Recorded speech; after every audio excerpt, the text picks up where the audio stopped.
Good evening, everyone, and welcome to the Historic Preservation Commission work session. Today, we are going to hear from the consultant with the Historic Preservation Plan update, and she'll be able to walk you through what they've been doing so far.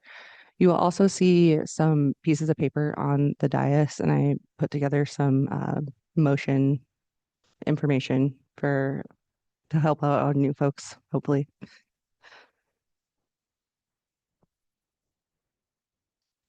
Okay. Sorry, you're really hard to hear. But okay, so we've got a presentation this evening and a sheet of paper to help us make motions. Anything else? Yeah, that's it. Is it really that bad? It was really tough for me to hear you. I don't know if Sorry. anyone else had issues, but I mean, it was delightfully quiet and, it was, very calming, but couldn't really hear it very much. So sorry. Okay. So we're ready to move forward? Yeah, whenever you're ready. Yeah, let's go for it. There. Can you hear me? Okay. Good evening. I'm Katie Pratt. I'm with Northwest Vernacular. I'm an architectural historian, and my colleague Spencer and I have been working on the Historic Preservation Plan. And tonight I'm going to give you an update about where we are in that process. And hopefully we'll have a chance at the end to chat a little bit and get some feedback. Okay, so what we're going to talk about, I'm going to give you a quick project status update, talk about the public survey findings we've received to date, kind of a brief overview of that, and then we'll talk about the goals and vision section of the preservation plan. So what we've been working on to date is data collection. We've been spending a lot of time going through your existing code and plans and have been analyzing the survey responses that we've received so far from the public. Tomorrow we have two kind of focused meetings and workshops planned. The first is geared towards representatives of preservation-related organizations like the State Historic Preservation Office, Preservation Idaho, and then the second is geared towards individuals who have worked through the C of A process to kind of hear feedback from them. And our hope is that those meetings will provide some more targeted feedback and also help us have conversations about sort of the strengths, weaknesses, opportunities, and threats for the city's historic preservation program. Then we'll be working on crafting a vision for your city's historic preservation program. But first, I'm going to talk about a summary of the survey responses we received to date, which they are still coming in, just as a heads up. So I know Preservation Idaho did a push of the survey yesterday or the day before. So I've already been seeing new responses come in for that, which is wonderful. So at the time that I prepared this presentation, which was before this latest round, we've received over 450 responses to the public survey, which is fantastic. Shockingly, they have been very long form responses. I have not seen that usually where people, when given the space, really fill it. So that's been really wonderful, actually, because it gives us more information to work with. So that's been exciting. Quickly, that, over 80% of respondents said that they knew that you as an entity existed, which is exciting. But there were 100 survey takers that skipped that question entirely, which is interesting and is maybe something that we can work on. But some other interesting data, over 40% of respondents were over the age of 65, and nearly 60% of respondents had lived in Boise for over 25 years. So that's just interesting information to know about who you're reaching. You're clearly reaching a lot of people, but who are you reaching and what work can you do to reach more people? And then probably not surprisingly that North End residents comprise 20% of respondents. I think because we asked people what neighborhood they lived in, there was at least one response from every neighborhood. So that's good at least. But the bulk, obviously 20% is not the bulk of responses, but that was the neighborhood with the greatest number of responses. So while I am not going to go through the whole survey, I thought we would touch on some high points just to kind of give you an idea of what people are telling us. So the first question we asked is, what does historic preservation mean to you?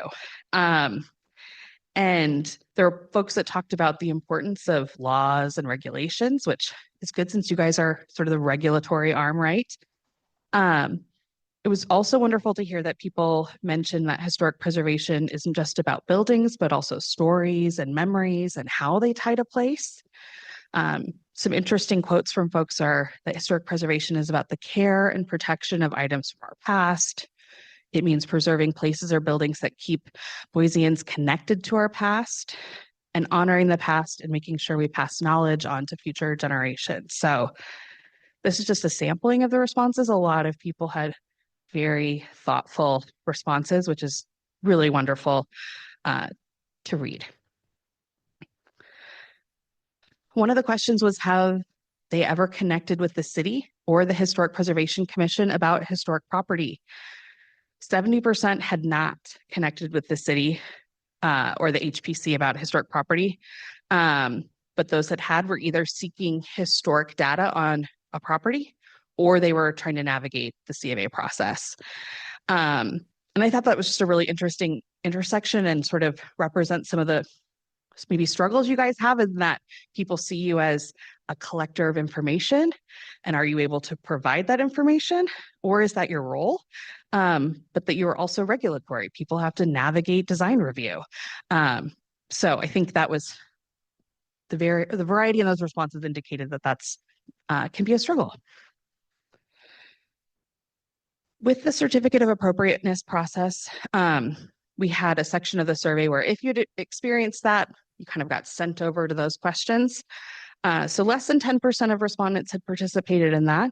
And that's part of why we're having a more specific in-person meeting with folks tomorrow to hear from, hopefully they've all filled out the survey, but to hear from them in person and get more specific feedback. And some of the things that we were asking about were, you guys have a decision-making matrix. Had people heard of that? 50% weren't aware of that. And another 50% said the design guidelines were moderately easy to use, which is, better than being not easy. But obviously you would want things to be as easy to use as possible. So that gives us kind of a litmus test on where to be thinking about stuff. Luckily, 70% did find that you guys are clear in your decision-making factors, but there were still 20% that found them unclear. So just areas to work on and be thinking about. So I'm just really hopeful that tomorrow is productive and we get to learn more ways that, if possible, we can improve the system, because it's still a process, right? You still have to go through something and file paperwork and go through all of you guys. I always ask this question because it's just interesting to hear what people say. What are your favorite historic buildings or places in town? I'm sure none of these will surprise you. People mentioned the North End and Warm Springs.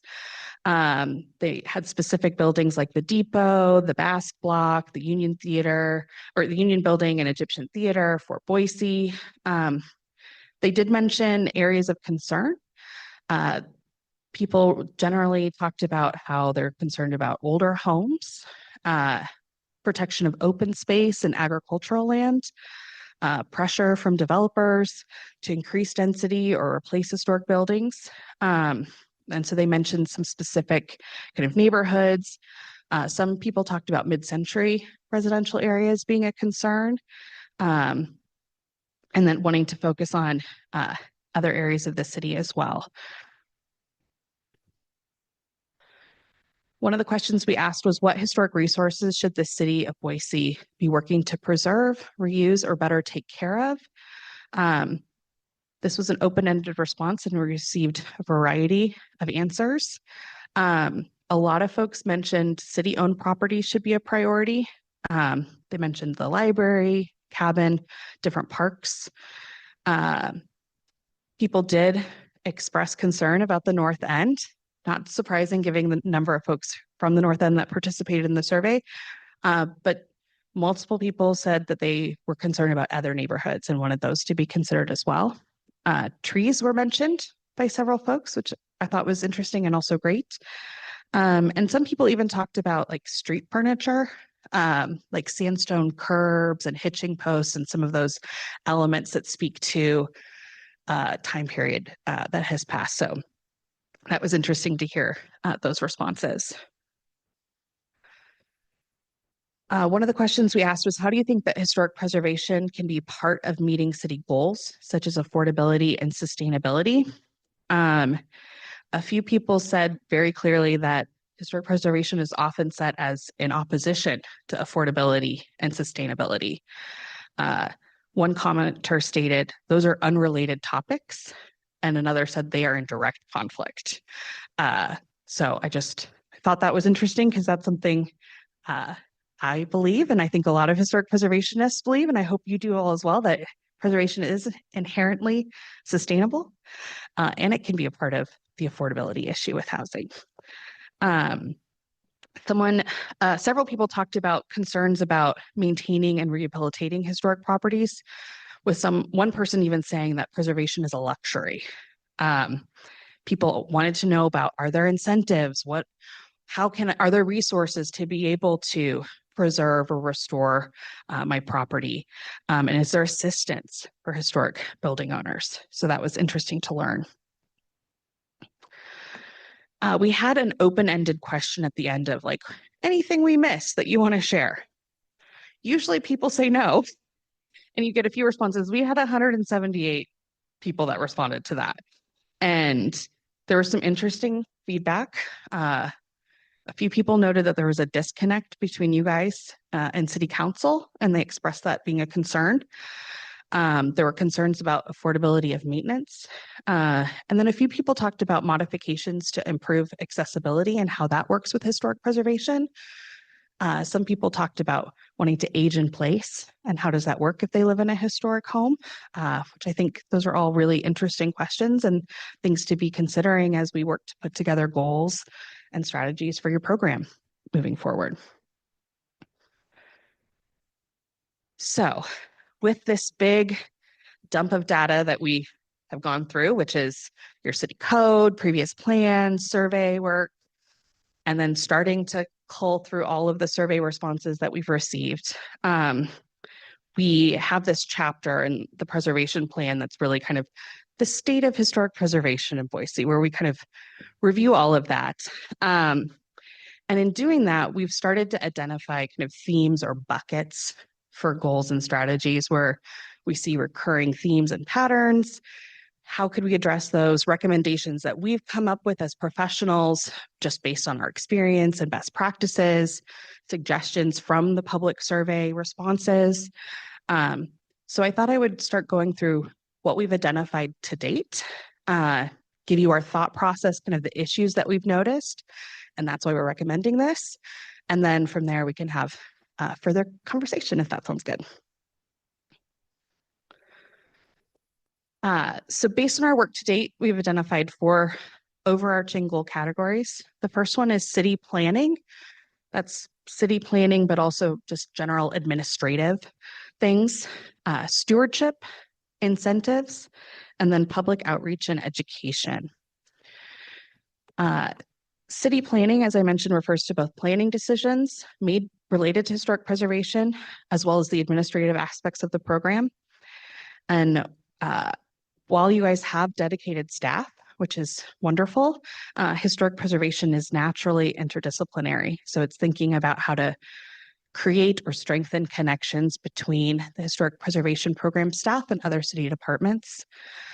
Some of the issues that we noticed are that there is a disconnect between HPC work and other city efforts. You guys have a Department of Arts and History, which is wonderful.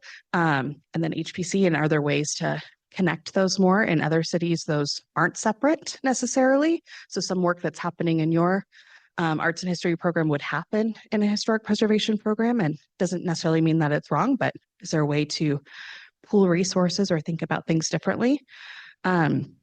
We also noticed that there's a pretty significant use of historic preservation language, like historic character, in planning documents, but there hasn't been any survey work to identify what that historic character is. So that's a concern, because it feels like it's just language, and what does it actually mean if you're trying to, a new development is coming in and you want to preserve the area's historic character, have you even defined what that is? Another issue we noticed is you guys have your historic preservation ordinance spread throughout the city code. Other cities often have it more bunched together. So it took finding all the pieces was a little challenging in our review. So that was something we just noticed and kind of is an interesting thing to think about moving forward. The next category was stewardship, and that refers to both the city's stewardship of its own municipally owned properties, but also how it makes decisions related to historic properties within the city limits and encourages community and property owner stewardship.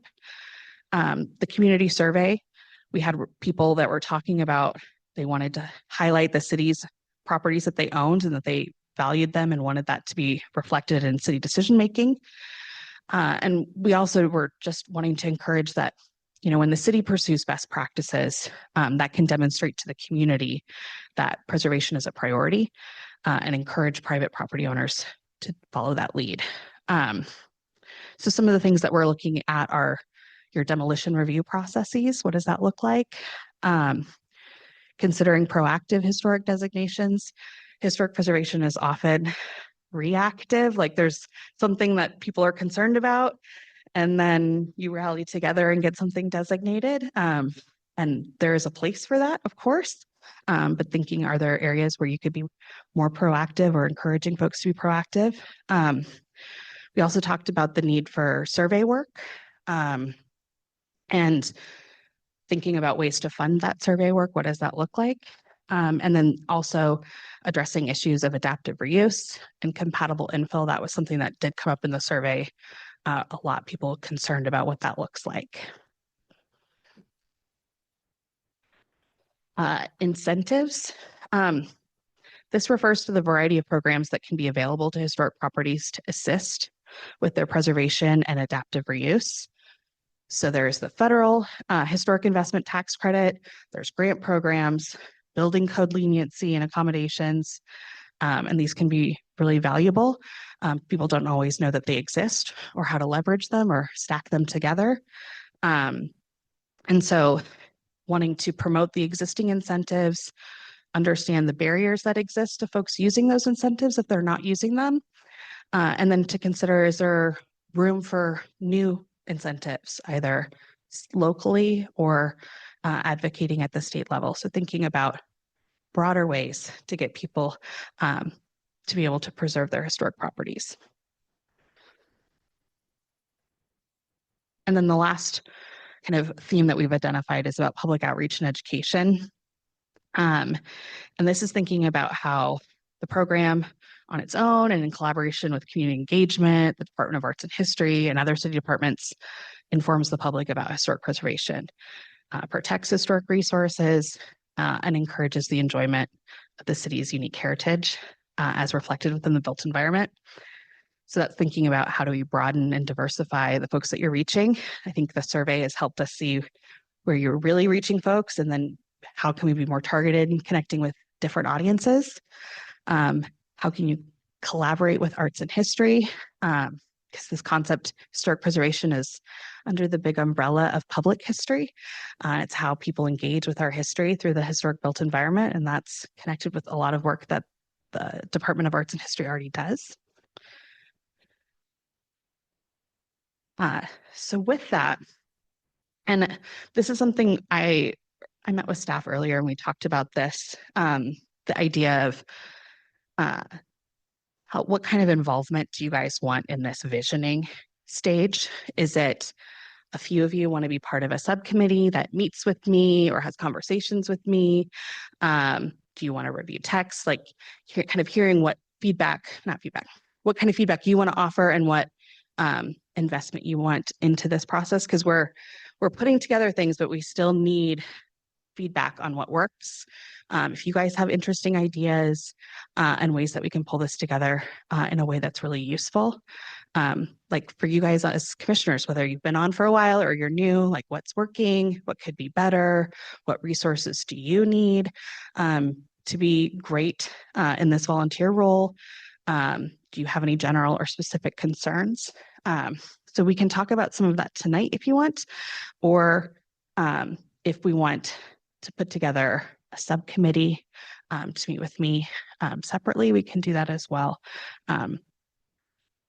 So I'll table that for a second. But here, the next steps for us in putting together the plan are drafting those goals and supporting strategies, and then the specific recommendations that will comprise your work plan moving forward. We're going to be developing more recommendations, and our recommendations, we try to make them as specific as possible of this is what should be done, who would participate in this, is there a funding need to complete this? And then we, at the end, we organize everything in kind of a logical order, thinking back from, oh, I need to apply for a CLG grant to do this project, so I need to be thinking about that in this year. Then the project is executed in this year, so on. So I think then figuring out how you guys want to workshop with us a vision for the historic preservation plan. And then we're also working on putting together a more public town hall meeting where we can present this to the community and get their feedback and buy-in as we continue to refine now that we've done so much data collection. So that is where we're at in the process right now. I am happy to answer questions, hear feedback, what have you. Yeah, really appreciate the presentation. Appreciate you being here this evening to get this Yes. kicked off. I think this is something sorely needed for Boise, for the Valley, kind of setting the, bearing the torch, so to speak, for historic preservation. And I'm personally excited to be involved, having a voice. I feel that the commission, we've been appointed by the mayor, approved by the city council, to have that strong voice in the future of historic preservation in our city. I'd like for as much of the commission to be involved as possible going forward. Mhm. Personally, I'm very interested, as much as my schedule allows, to have whether it's one-on-one conversations or perhaps a subcommittee. I know that, like, as you mentioned, that's been mentioned as a potential path to kind of help provide some guided conversation. And I'm certainly interested in being a part of that. My schedule fills up really fast, but also this is important to me and to, I think, our mission and our passion. And we'll try and be as available as I possibly can. But again, really thankful for your presence and getting things moving. I would open the floor to the rest of the commission for additional thoughts, questions, comments. Guess I'll chime in. Thank you for the presentation. And I like the idea of doing one-on-one conversations with each of the commissioners. We have a few new commissioners as of last month, but there's a couple of us that have been here for a bit, so it'd be probably good to talk to us as well. Absolutely. We can arrange that. And I know we'll be back in person for a public meeting, but since you guys have the hybrid option, I can absolutely participate virtually at your work sessions, kind of moving forward as needed as we hammer all of this out.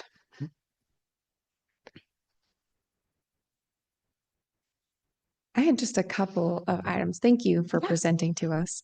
I had a couple of items I just wanted to share with you as things that we've been talking about on this commission quite a bit that come up almost every time that we meet. Just at some starting points that you can look into. So I know lot coverage tends to be a big question that we have. That we right now, I think our design guidelines are 35%, but we get that envelope being pushed with almost every application that we're receiving. So just some further clarification on maybe best practices around what lot coverage could look like and what allowances can be made and how we can make those. I think another thing that we've seen more recently was we'd really like to see probably some updated graphics or some more in-depth graphics that would be within our historic design guidelines if those are getting any refresh, because we deal a lot with specifics up here since we are kind of that regulatory body. I know you're talking about the plan in Mhm. general, but then knowing what those design guidelines, how it can be influenced by the historic preservation plan, or this area would have higher lot coverage or lower lot coverage, and then what those districts look like. And I think we deal with the graphics of this type of height doesn't make sense with this height next to it, you know, so we're getting into those weeds quite Mhm. a bit. So if we had some guidance that came maybe from the plan that would speak to how we could update some of our design guidelines or best practices that are missing, that's something I'd really like to see. Including things that have to do with like new materials that are more appropriate now, or that would fit well into districts that maybe didn't before. I also think identification of some areas that there could be districts or maybe best practices or outreach to the public for how districts are created, because that's generally a public-led effort. I don't think we've seen a new district in a while. I don't know if we want one, but I know surveying's a big cost as part of that. So maybe how the public can navigate creating a district or areas that would be kind of ripe for there being a district because it's got some historic character, like you said, and figuring out how to define that really well. I think one thing that we want to see a lot is encouraging infill development. And then when they have to come before this body, I think it sometimes leads to the feeling that we are preventing infill development from happening. Like you said, I think we could be a place where we encourage that adaptive reuse of spaces. And I think sometimes it gets viewed that we're trying to prevent people from putting in infill development because this house is contributing or it's next to a contributing. So you can't put in the height you want to put in, or you can't put into whatever it might be. So just good ways for us to encourage infill development, maybe areas that would be ripe for that infill development as well, and how we can simplify this process for applicants that come through us would be great. And I just know that we need surveying to happen again. I think Commissioner Molloy has mentioned that many, many times that we need surveys to happen so that we can have that data just to start with. So I know that we need that, but I just wanted to let you know that we need that too.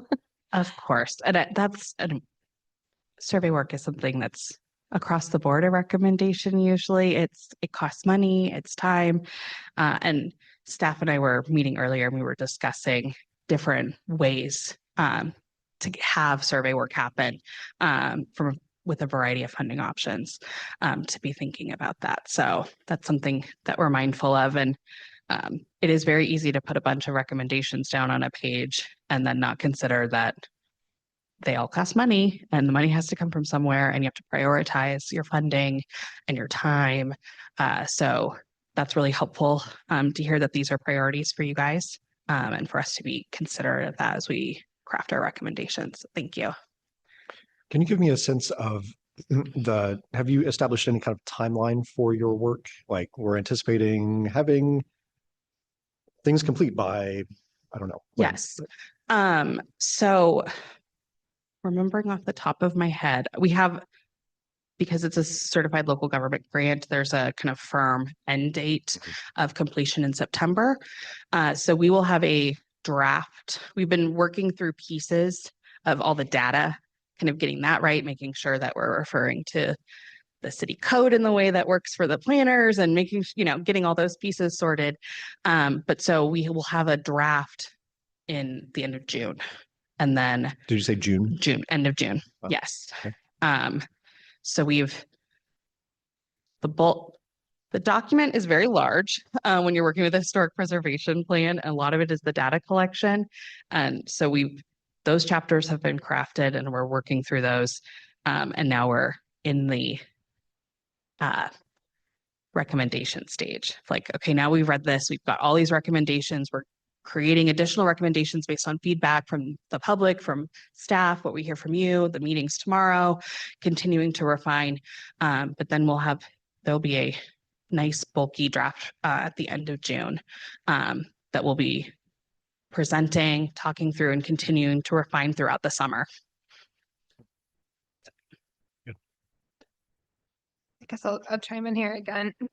I think some of the goals I would like to see in the plan addressed. I know Richard is really a big fan of mid-century architecture, and I am as well. And if you look at the designated areas and where we have local design review, it's all really on the north side of the river. There's not any district on the south side of the river. So looking at like maybe new areas to designate that it's more dispersed and not just the north end and the east end and the downtown. I mean, there's history everywhere within our city, so I'd like to see that addressed in the future. Yes, absolutely. We have a very long list of potential survey areas, and it's going to be working together to figure out how to prioritize those. Because yes, absolutely, making sure. And time continues to march onward, right? So thinking through what's maybe not 50 years now, but will be in 10 years. So you're thinking ahead that way as well. Further questions, comments? I think just one other note that we can bring forward is we just recently kind of branched out of our normal regulatory role to landmark Betty, the washerwoman, the animatronic up on the bench. And That's I think amazing. we'd like to do more of that moving forward, that we would like to be able to hear from the public through this process, hopefully, to find those historic landmarks that are really important to our community that maybe aren't right now being reflected in the preservation plan or in district itself, so that we can designate those as locally historic landmarks. I think to piggyback on that, so some other cities do this, like once a building's listed in the National Register, they also locally landmark it. So maybe a process to do that so that where the building's listed,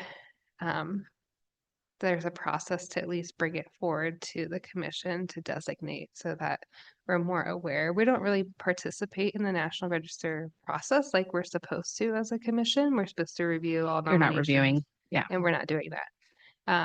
So making us aware of the nominations and making us aware of what's out there to actually designate in the future, I think is really important. There's been a couple of places on the bench that have been recently listed in the National Register, but they are also not protected in any way so looking at a process to maybe streamline future local designations. No, that's a really great point in thinking through. Obviously, National Register is honorary, so someone may want to do an honorary designation and not do local landmarking, but be able to have that communication so that they're aware. And if they've already done a National Register nomination, is there a way to make it easy for them, an easier lift for them to get it locally designated and be thinking about it that way, so that you kind of check that box at the end for local protection. Right. Great point. And also Yeah. just kind of building the momentum. All the momentum is there, just kind of pushing it all the way across the finish lines. Yes, no, that makes a lot of sense. Can I ask a quick question? Does SHPO, and staff can answer this, you were saying that you all are not commenting on or reviewing National Register nominations. Is SHPO sending those, or is that a communication that maybe just needs to be reestablished? SHPO is sending them. Okay. They're not getting to us though. Okay. All right. I had a quick comment. I think you mentioned affordability and sustainability as being a concern of a lot of people who are working and owning these houses. And I was thinking maybe having some sort of educational support that people could maybe reach out to. I know that would be us, and it'd be there's a few other people, builders and folks in the city who are always happy to help. But just like our codes are different, we're living in the age of the internet, but restoring windows is better than replacing them, and a lot of people don't know how to do that. Same with a lot of our North End homes have the same wood species there's a certain way to work with it that other people might not, and might end up tearing things out that don't need to be. I just find affordability is only really possible with a lot of elbow grease in a lot of situations. And I think helping people to know how we do that might be helpful. Yes, I think like helping connect those pieces together would be really beneficial for folks.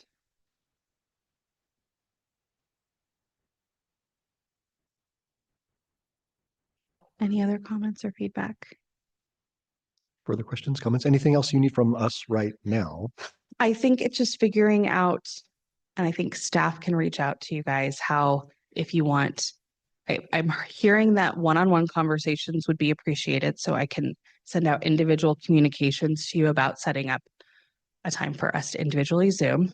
And then staff can talk to you guys about what a subcommittee could potentially look like, so that you're not having a quorum and having, being able to follow those rules correctly. So Yeah, that'd be great. We can talk about that with staff. I personally, I would be a proponent. I think one-on-one is great. I also like the idea of a subcommittee, just because sometimes that group discussion just, triggers more thoughts Absolutely. and kind of some good cohesion. So I would be a proponent if there are commission members that are interested in that, but we can figure that out with staff.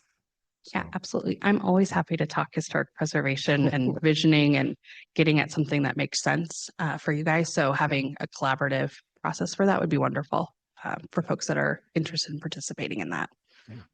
this is really exciting. Glad to be moving this forward. Thank you. It was a pleasure to be here in person. Nice to, and a beautiful day here in Boise. Yeah. So got lucky. All right. Thanks Thank for you so being here. much.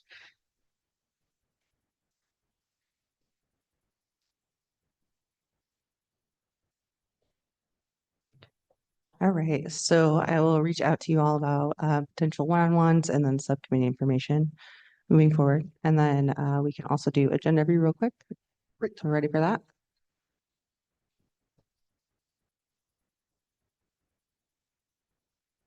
So first off, we have item A, DRH 2628 at 1803 North 9th Street.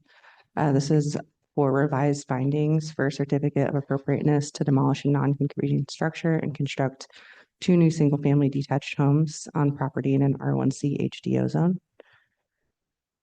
We have item 1, DRH 261 at 502 North D Avenue. This is for a certificate of appropriateness to construct a detached accessory dwelling unit on property in an R2 HDO zone. And staff is recommending approval, and we can try for consent on that item. Item 2 is DRH 2636 at 1724 North 10th Street for a certificate of appropriateness to construct a new single-family home with detached garage and accessory dwelling unit above in an R1C HDO zone. That is also a recommendation of approval, so we can try for consent on that one. Item 3 is DRH 25431 at 2008 North 16th Street, which is a certificate of appropriateness to alter the front porch and establish legal non-conforming status for an existing structure on property in an R1C HDO. Staff's recommending approval, and we can try for consent on that one as well. Number 4 is DRH 2651 at 1009 North 12th Street, a certificate of appropriateness to demolish an existing garage and construct a new detached garage with a accessory dwelling unit above in an R2 HDO zone. That one is also a recommendation of approval, so we can try for consent. Item 5 is DRH 2663 at 1016 North 13th Street, which is to modify a certificate of appropriateness to alter the character defining facade of a contributing structure in an R2 HDO zone.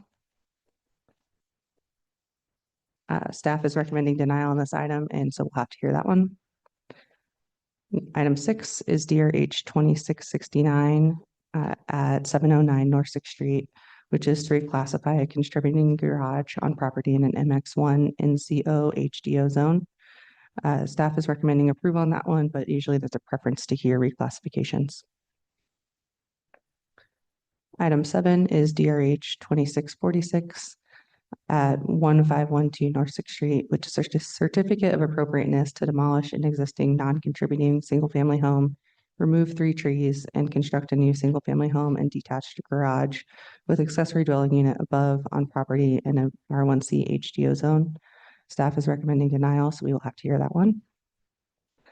And then last but not least tonight, DRH 2666 at 1919 North 21st Street. That's a certificate of appropriateness to demolish an existing detached garage and construct a new detached garage with accessory dwelling unit above, to remove 7 trees and modify the front entry of a contributing structure on property in an R1C HDO zone. And staff is recommending deferral on that item due to more information being needed. A couple Oh, of questions. Sorry, I Oh. lied. I missed number 9 on the very back page. Wait, there's more. We're full tonight. So number 9 is DRH 2693 at 1403 North 15th Street. It's a certificate of appropriateness to construct a dormer addition on a contributing structure on property in an R1C HDO zone. And staff is recommending denial, so we have to hear that one. Do you have a Very question? good. Yeah, a couple of questions. On item A, the revised findings. It's before us for approval of revised findings. We received late correspondence. Is there any reason that changes hearing this item this evening? Mr. Chair, so usually we hear the revised findings either way, just to hear from staff and make sure that the commission agrees with what has been presented. So the late comments don't have any bearing on hearing it or not? Or Yeah, I think the late correspondence that was received did answer some of those final questions Okay. that staff had when they were rewriting the revised findings. So that's why we're. Okay, so that's all good to move forward. Yes. Is there anyone on the commission that would want to pull any of the items identified for consent off of consent to hear? Okay, great. Apologies, Mr. Chair. I guess we have on item 2, the script says approval on consent. However, we are recommending deferral because there's more information needed. So recommendation is for consent on items 1, 3, 4. And that's all. And then 2 items for deferral. That's item 2 and item 8. That is correct. Awesome. Okay, we'll see if we can get through this. Thanks. Anything else? Nope, we can take a break till 6. All right, so we'll adjourn the workshop and we'll start promptly at 6 o'clock.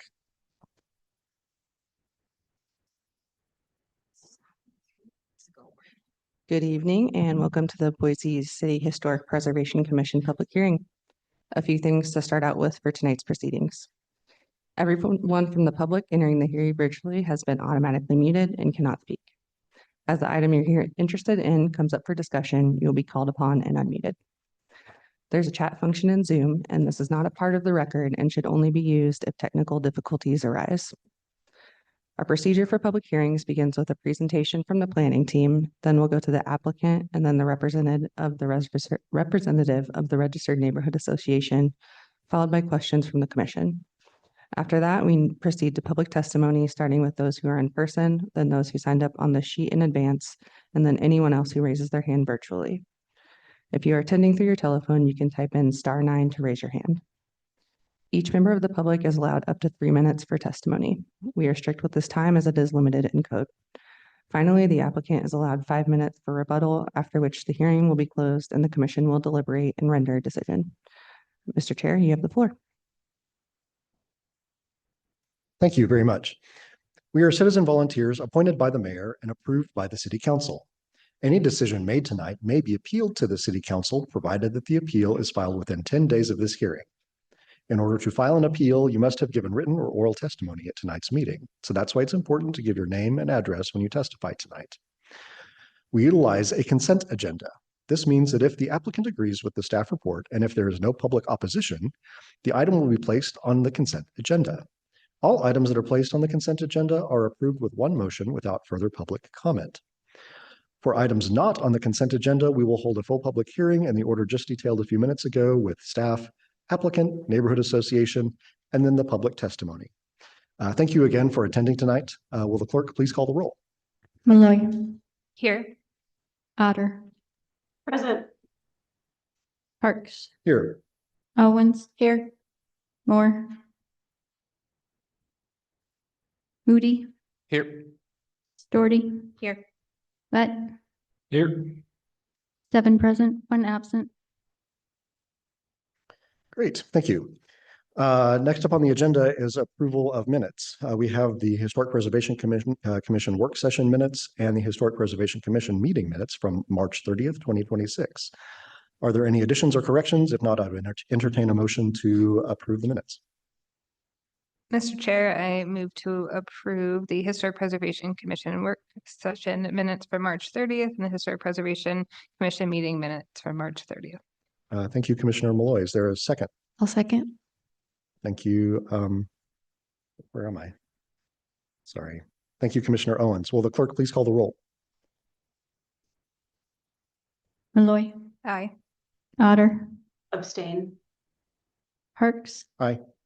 Owens. Aye. Moody, Aye. Doherty, Aye. Vett, Aye. 6 in favor, 1 abstain, motion carries. Very good. Next up on the agenda is creation of the consent agenda. We have 3 items that have been proposed for the consent agenda this evening. The first one is DRH 26-00001 at 502 North Avenue D. Is the applicant present?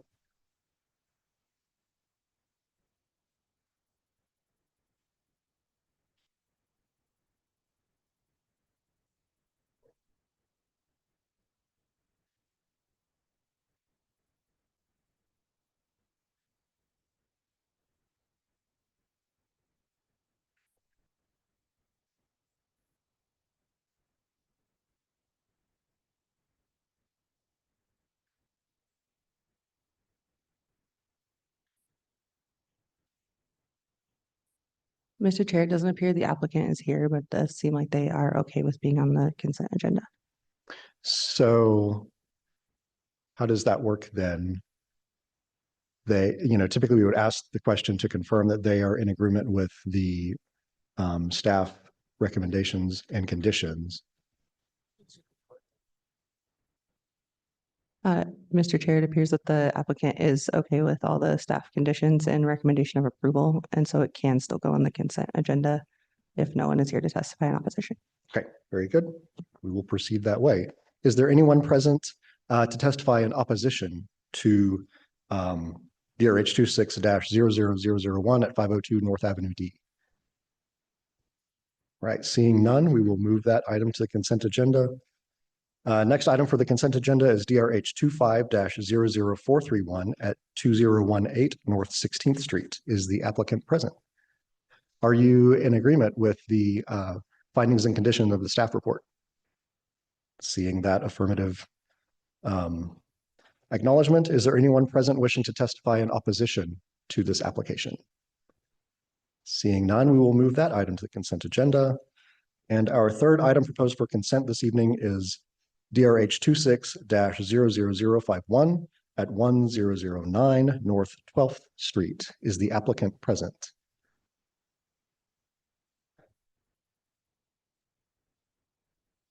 Mr. Chair, the applicant's online. Very good. Thank you for joining, applicant. Can you hear me? Yes. Very good. Are you in agreement with the conditions and findings of the staff report? Yes, I am in agreement with the conditions and finding of the staff team report.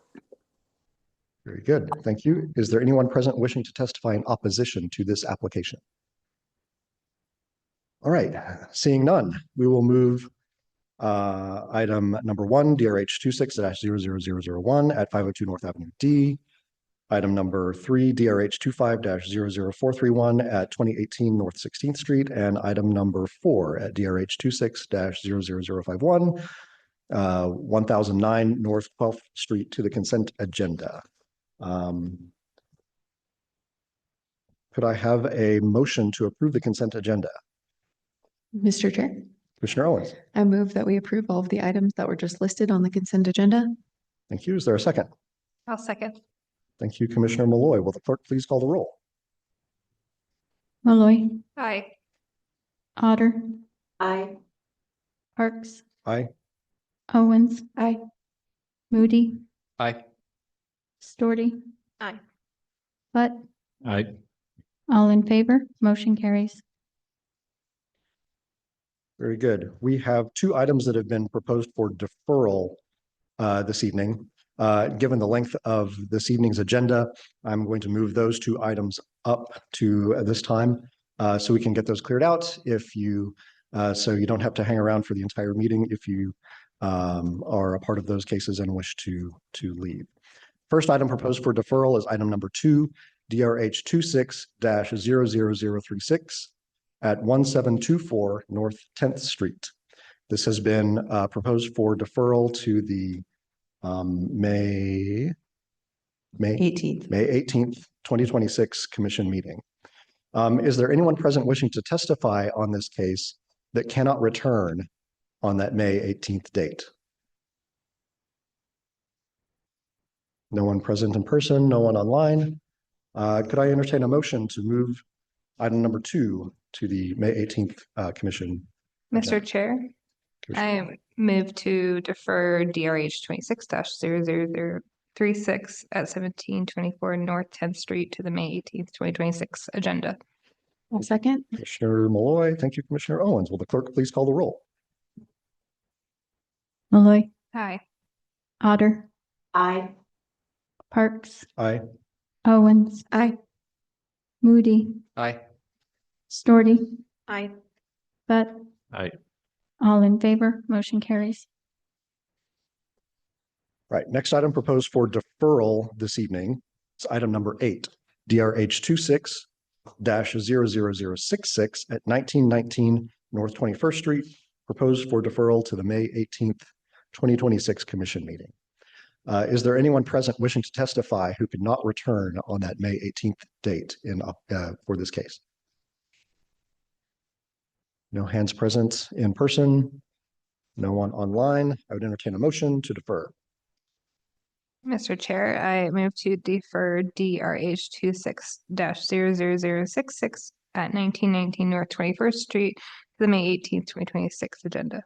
Thank you, Commissioner Malloy. Is there a second? I'll second. Thank you, Commissioner Owens. Will the clerk please call the roll? Malloy, Aye. Otter, Aye. Parks, Aye. Owens, Aye. Moody, Aye. Story, Aye. But, Aye. all in favor, motion carries. Very good. Moving back into the regular flow of our agenda, next item up for consideration, item number A under new business, DRH 26-00028, presented for approval of revised findings. Good evening, Mr. Chair and Commissioners. These are revised findings for DRH 26-00028 located at 1803 North 9th Street. The proposal is to demolish the existing non-contributing structure and construct 2 new single-family detached homes with detached garages. The subject property is zoned R1C and is in the North End Historic District. The drawing on the left is the previous front elevation for the corner house, and the drawing on the right is the revised elevation. Similarly, here is the previous front elevation for the interior house and the revised elevation. On March 30th, 2026, the Historic Preservation Commission instructed the applicant to reduce the overall heights of the structures through a variety of techniques, including a 9/12 roof pitch, 3-foot heel height, and fewer entry steps, as well as bringing the entry steps from the side to the front. Additional changes in the revisions include dormers on each side of the house, where they were previously only on the interior sides. The applicant also proposes to change the siding material on the interior house from lap to stucco. The applicant has met the request of the commission and reduced the overall heights of the structures by around 4 feet. In conclusion, the planning team recommends the Historic Preservation Commission approve the revised findings. I'm happy to answer any questions. Thank you for the report. Any questions for staff from the commission?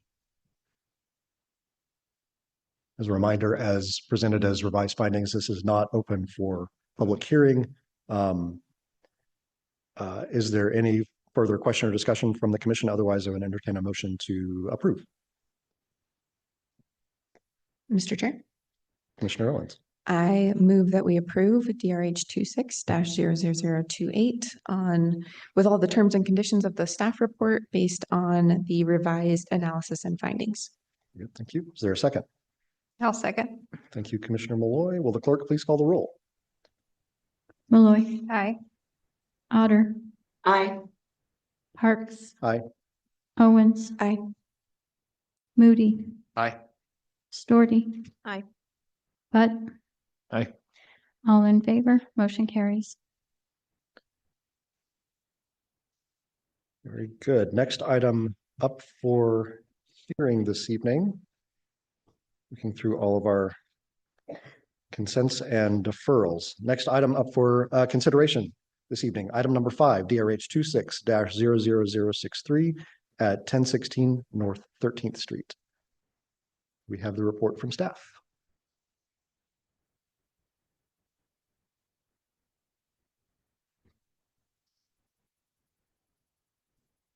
Chairman Parson, Commissioner, this is DRH 26-00063 located at 1016 North 13th Street. The applicant proposes modification of a certificate of appropriateness to alter the character defining facade of a contributing structure in the North End Local Historic District. These are the aerial and the zoning maps indicating where the property is located on the east side of North 13th Street between O'Farrell and Residue Street, and that it is in a residential compact with historic design overlay zone. These are elevations showing the simpler previously approved railing over the front porch and the proposed modification to a taller and more ornate railing. The previously approved design had a much simpler railing system proposed on a balcony on the second level and at other locations. The current proposal would replace the approved simple metal railing with an ornate railing in its place. There's also an increase in height and the balcony necessitated by a need for higher railing to meet code requirements. The height change is appropriate, but the ornamentation is incongruous with the rest of the home. Though there is evidence that similarly ornate railing has been used historically in the historic district, there's no evidence that such railing was used historically on this residence. The balcony with the approved railing was a new design that was approved due to the simplicity and not creating a false sense of history. The section of the guidelines pertaining to porches state that a new design should not create a false historical appearance, but rather be congruous with the historic character of the building. In no case should the new entrance be incongruous in size, scale, material, and color, and that research should be conducted to perform a restoration that is based on historical, pictorial, or physical documentation. This can also apply to adding features. The Secretary of the Interior Standards 3 state that changes that create a false sense of historic development should not be undertaken.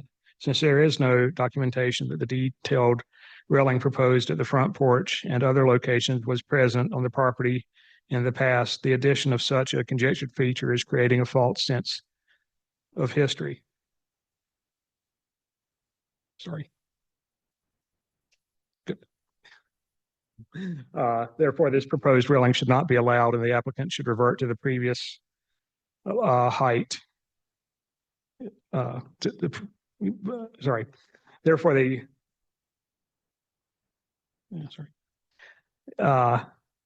therefore, the proposed railing should not be allowed, and the applicant should revert to the previously approved simple design, potentially with the proposed increase in height shown before. Here are the elevations showing the proposed modification of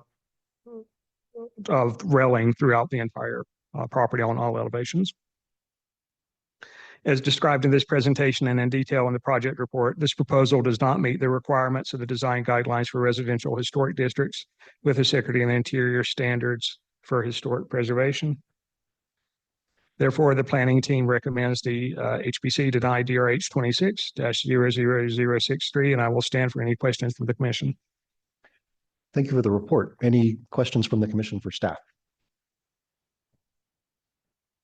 Great, thank you, Richard. Hearing none, is the applicant present? Please step forward, state your name and address.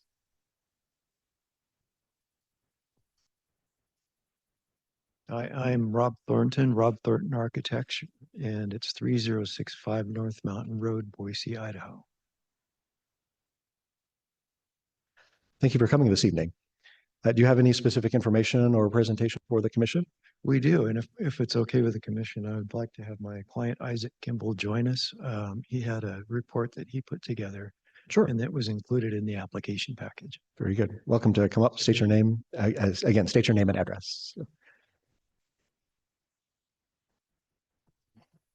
Mr. Chairman and members of the commission, my name is Isaac Kimball, I'm the homeowner at 1016 North 13th Street. Thank you for coming this evening. Thank you for having me. Just have a few brief remarks I want to share with the committee. I'm here joined with my family. This is my wife, Christy, and my daughter, Amelia. We have lived in this home for more than a couple decades now. We love the home. We love the neighborhood. And I would also like to say that I appreciate the work that this commission does. I recognize that without your efforts, a lot of our homes in our neighborhood would probably be bulldozed to the ground and it would look a lot different. And so our interest here for sure is to preserve the work that you do here. So we are fortunate to be able to reinvest in our home, and we definitely are interested in going about this in the right way. And I just want to make a couple of points here. One is just kind of how we came about in this journey. We, I have read the guidelines myself end to end. We've walked the neighborhood, just a couple of streets just to get some ideas in terms of how we might do this railing. And that's where we came up with the pictures that were included in our application. We just walked a couple of streets and grabbed a handful of examples as inspiration, which in the guidelines is encouraged for homeowners to do, is to borrow the styles of the neighborhood. So we believe we did that. All 5 of these examples we came up with, I believe, are contributing properties to the district. And what I would also say is that what we're proposing to change relative to what was previously approved in the first modification is no change in height or width. It's my understanding that prior railing was approved at the height that we have now. No change in material. It'll still be made of steel, and no change in color. So the only change is really just how the manner in which the metal is bent.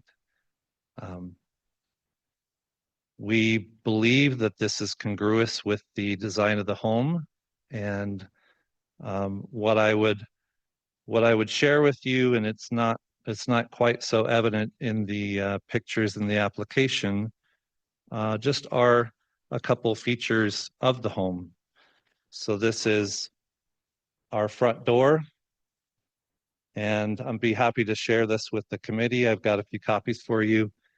And as you look at it, there are lots of intricate details in that door. And also just the gingerbread texture of the house, the texture of the brick itself, the design style being a vernacular with Queen Anne features. A Queen Anne really does call for details like this on the home, and that's kind of why we feel like this is congruous with the design.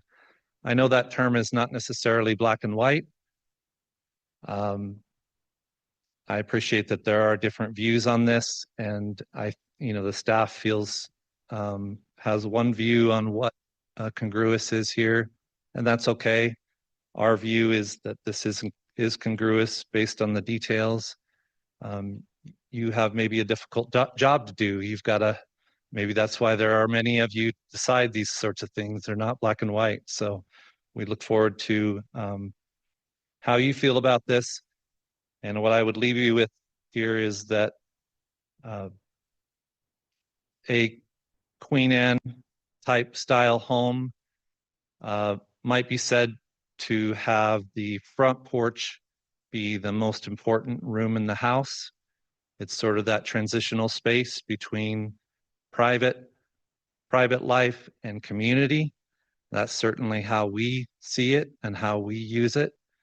And because of that importance, a style like that would put more detail into that design. And that's what we've attempted to do. So thank you for the time. I look forward to hearing your decision. A couple of, is there further presentation? Okay, all right. So I'll hold my questions until that's complete. would it be possible to look at this mic?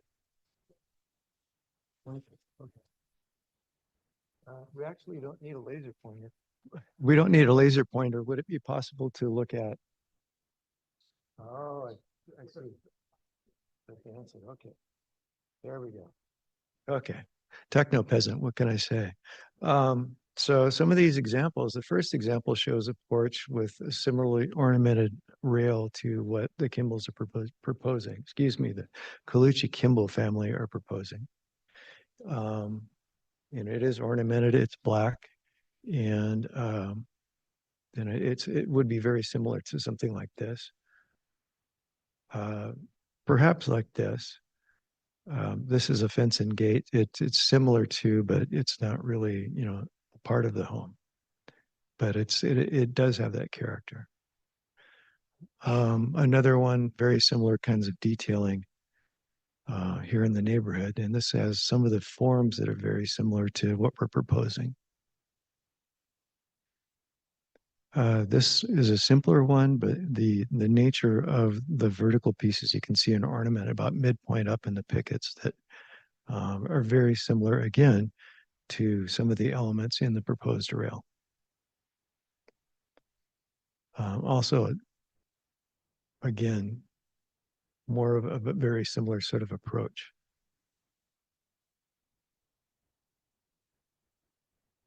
So really, what we see is, the house does have Queen Anne elements to it.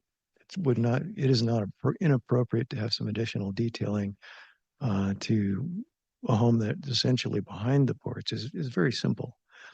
When we tried to recreate the porch after the collapse, we made it identical to on the ground floor, exactly what was there. We'd measured it, photographed it, and it's exactly the same, or to the best of our ability, as what was before. The upper level with the deck and the roof surrounding it, that terrace, sort of a roof terrace with the roof around, is really a best guess by walking the neighborhood, taking some snapshots of similar homes that do have these kinds of elements, but there's no way of knowing what was originally there.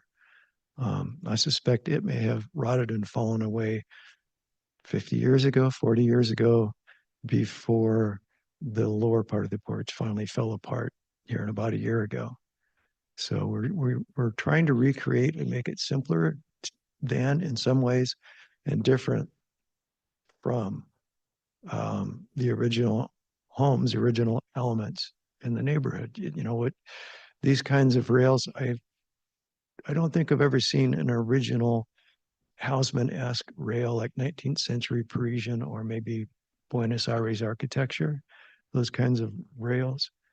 In the North End, the Queen Anne's, they've all had very simple sort of forms. The craftsman type homes, again, very simple types of forms. And then the worker houses that were around them, they were very similar.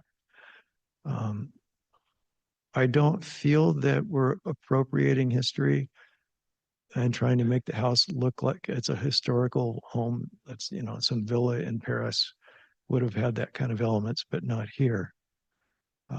It's more artistic and freeform in nature. And, the real inspiration for going in this direction for my clients was that they have a gate that's maybe from the 1990s that's between the front and the back of the home. And it has this ornamental black iron rail, but it's very free form, has circular forms to it. and it's very pretty. It's obviously not a part of like what the original home would have been. And so that was sort of maybe the seed that you started with on this quest for a design that was something a little bit more ornamental and character, a little bit more fun, and something that they could appreciate every day as they're sitting out on the deck and having a drink and looking out over the neighborhood. I guess that's it. Very good. Thank you for your presentations this evening. Thank you. Are there any closing comments for your opening presentation? If not, we'll open the floor to the commission for questions to you. No closing comments at all. Very good. Questions for the applicant from the commission? Mr. Chair. Commissioner Otter. Hi, sorry I'm online today. I had a quick question for the applicant. Would you be open to, you have a lot of design elements in your railing. Would you be open to more modest design elements in it? Or is this kind of an all or nothing thought process for you? I'll let Mr. Kimple answer that question. Thank you for the question. I would say that I'm just speaking quickly with my wife here. We would be open to maybe some adjustments to the design. One thing that we had discussed is that centerpiece element. Perhaps not having that centerpiece element and just having the other elements to it being the little wavy part at the top and maybe the little what on the spindles, the little circular things halfway up on the spindles. So I would say yes, we would be open to something like that. We certainly, as I said before, we want to respect the views of the commission and the, preserving things in the way they ought to be done. So if that's the feedback from the commission, then we'd be happy to oblige. Very good. So we did have a conversation with a NENA representative before the commission hearing, and they are open to collaborating on some kind of a conceptual design that maybe is simpler, a little bit different, but still could have those organic forms. Okay, very good. Thank you for that information. Further questions from the commission for the applicant? Right, hearing none, appreciate it. Is there a representative of the neighborhood association present?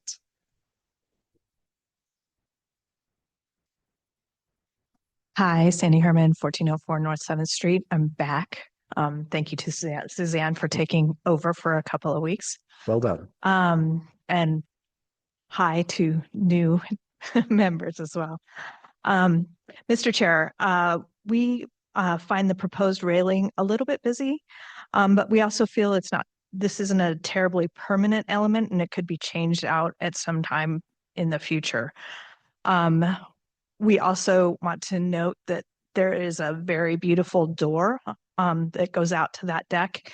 And we sort of feel like the busyness right in front, in the center of the railing sort of detracts from being able to really see that door. We suggested to the applicant a simpler design, maybe something that reflects the curved design in their very pretty newly installed brick sidewalk. And we'd like to thank these applicants for going through this process, even though it may mean that you don't get exactly what you want. It's just really important that we go through the process. And so because of that, we won't be saying our normal boilerplate. So that's it. Any questions? Thank you. Questions for the neighborhood association from the commission? Great, thank you. I have no one signed up to speak to this application or in person on my sign-up sheet. Is there anyone present wishing to testify on this application this evening? Anyone online? Okay, the applicant, you do have 5 minutes for rebuttal if you wish, or any further closing comments.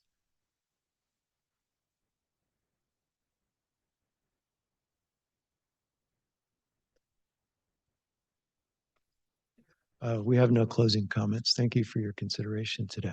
Great. Thank you. Any questions from the commission for the applicant or for staff before we close the public hearing? All right, great. Thank you. We'll close the public hearing and I'll open the floor to the commission for discussion and or motion on the application. Mr. Chair. Commissioner Owens. I'd personally be supportive since the applicant seems like they're open to, and Nina would be supportive of it, a compromise with a slightly simpler railing design. So that's where my mind goes for our approval of this item. Yeah, I definitely understand the staff in their report and wanting to make sure that we're not creating a false sense of history. And I could see that potentially in the railing as currently designed in the packet, but perhaps there is some good compromise to be had. Mr. Chair, I think that a good compromise is removing that ornate middle piece where you just have the top element being ornate, and then the rest doesn't detract as much from the overall design. So you're suggesting removing that center element and then just kind of replicating the other things that are going on, the vertical pickets and the Yeah. curly cues in the top, kind of top band. Correct. Yeah, that sounded like that would have potentially been a good compromise.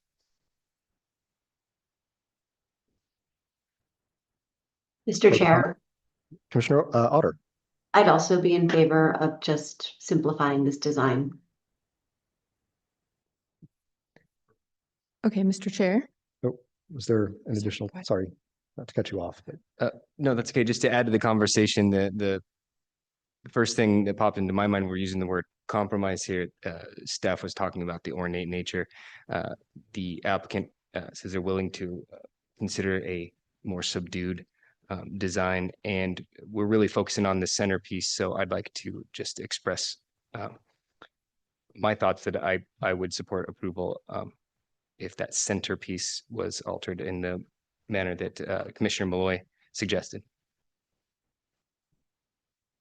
very good. Thank you. Further comment or motion? Mr. Chair. Commissioner Owens. I move that we approve item DRH 26-00063 with the additional condition added that they simplify the railing as discussed here tonight, including removing that ornate middle piece, and then work with the neighborhood association on that design as well. Very good. Thank you. Is there a second? I'll second. Thank you, Commissioner Malloy. Will the clerk please call the roll? Malloy, Aye. Otter, Aye. Parks, Aye. Owens, Aye. Moody, Aye. Doherty, Aye. Butt, Aye. all in favor, motion carries. Very good. Thank you. Next item, that item will move forward. Next item, number 6, DRH 26-00069 at 709 North 6th Street. Could we have the report from staff?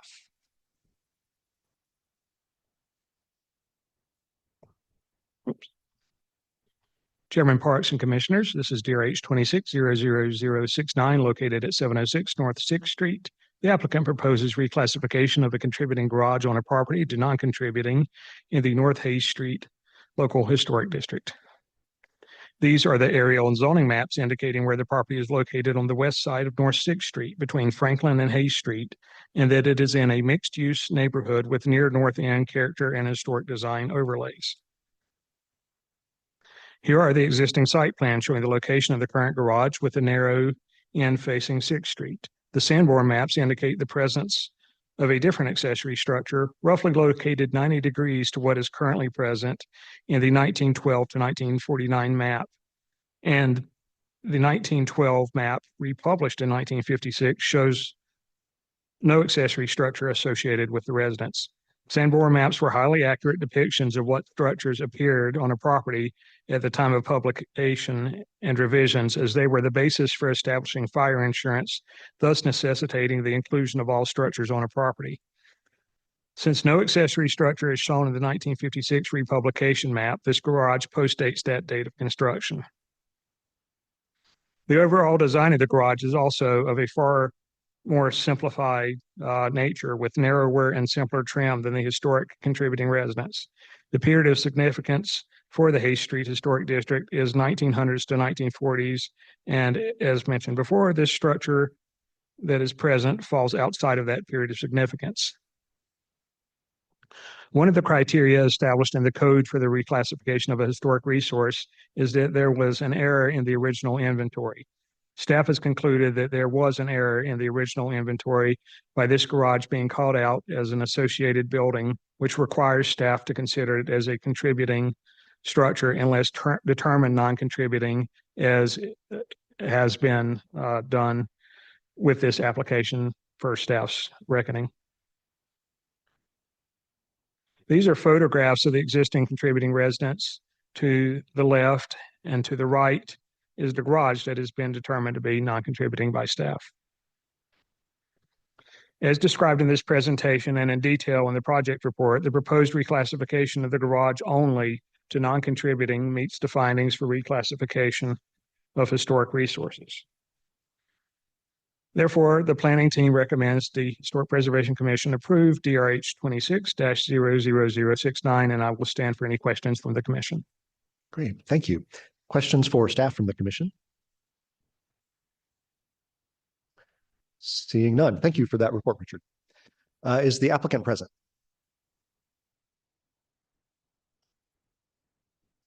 Hello, my name is Amy Allgaier. I live at 1202 North 5th Street. I am the architect for this project. I don't have anything to add to Richard's presentation, but I'm happy to answer any questions. Great, thank you for being here this evening. Any questions for the applicant from the commission? Great, thank you. Appreciate that. Is there a representative of the neighborhood association present? We don't have any comment. No comment from the neighborhood association. Any question for the neighborhood association from the commission? Very good. Hearing none. I have no one signed up to to testify on this application. Anyone present wishing to testify on this one? Anyone online? Very good. Applicants, you have 5 minutes for all rebuttal if you wish to rebut. All right. Okay. Very good. Thank you. Any further questions from the commission before we close the public hearing? All right. With that, we will close the public hearing. I will open the floor to the commission for discussion and or motion, starting it off by saying I do appreciate having this as an item that we are having a full hearing on, as reclassifications are often rife with issues and certainly worthy of discussion if there is any to be had. Mr. Chair, Commissioner Malloy. I agree with the staff recommendation, so I'm going to move to approve DRH 26-00069. Thank you. Is there a second? I'll second. Thank you, Commissioner Owens. Will the clerk please call the roll? Malloy, Aye. Otter, Aye. Parks, Aye. Owens. Aye. Moody, Aye.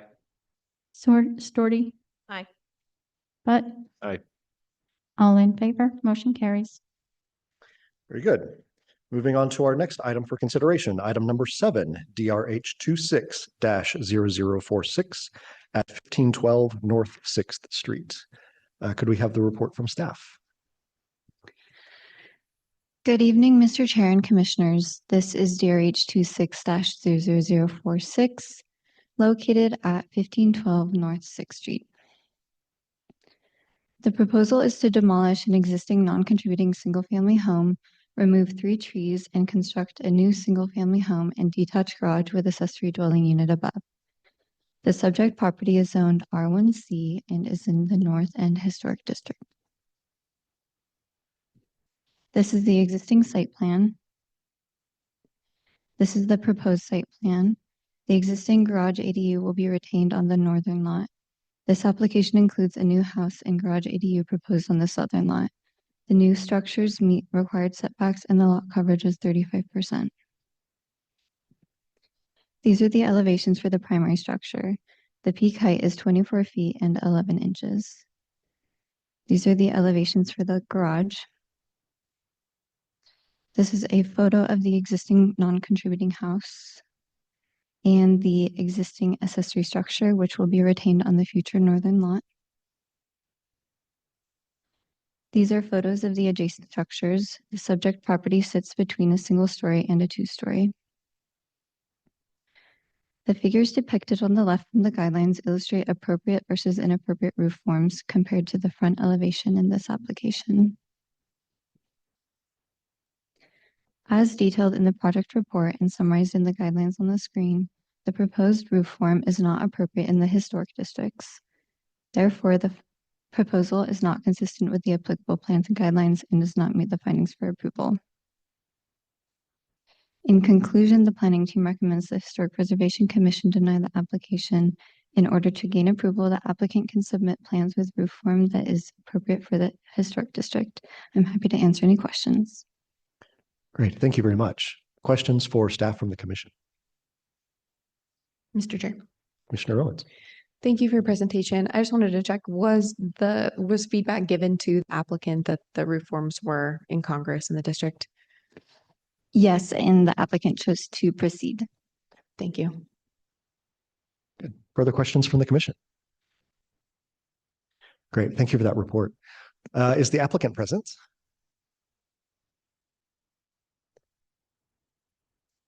Mr. Chair, Commissioners, my name is Amy Allgaier. I live at 1202 North 5th Street, and I am the architect for this project. Olivia, do I have a, there we go, perfect.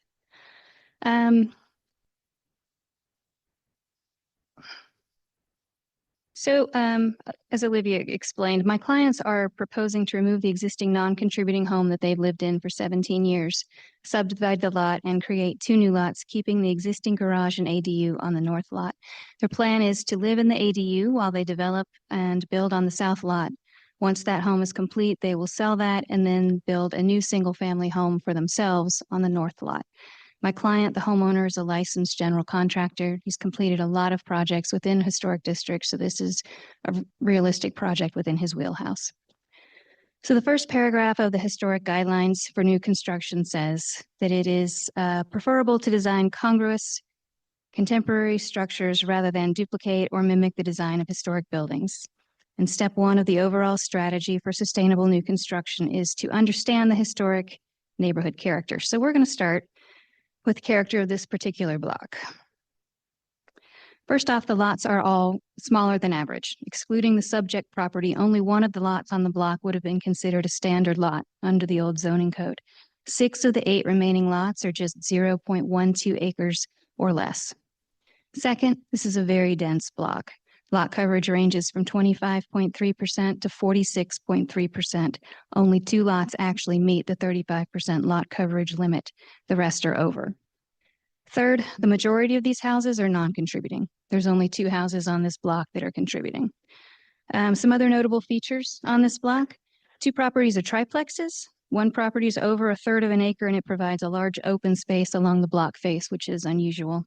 Half the lots are over 40% lot coverage. 1 home is new construction. It was built in 2015.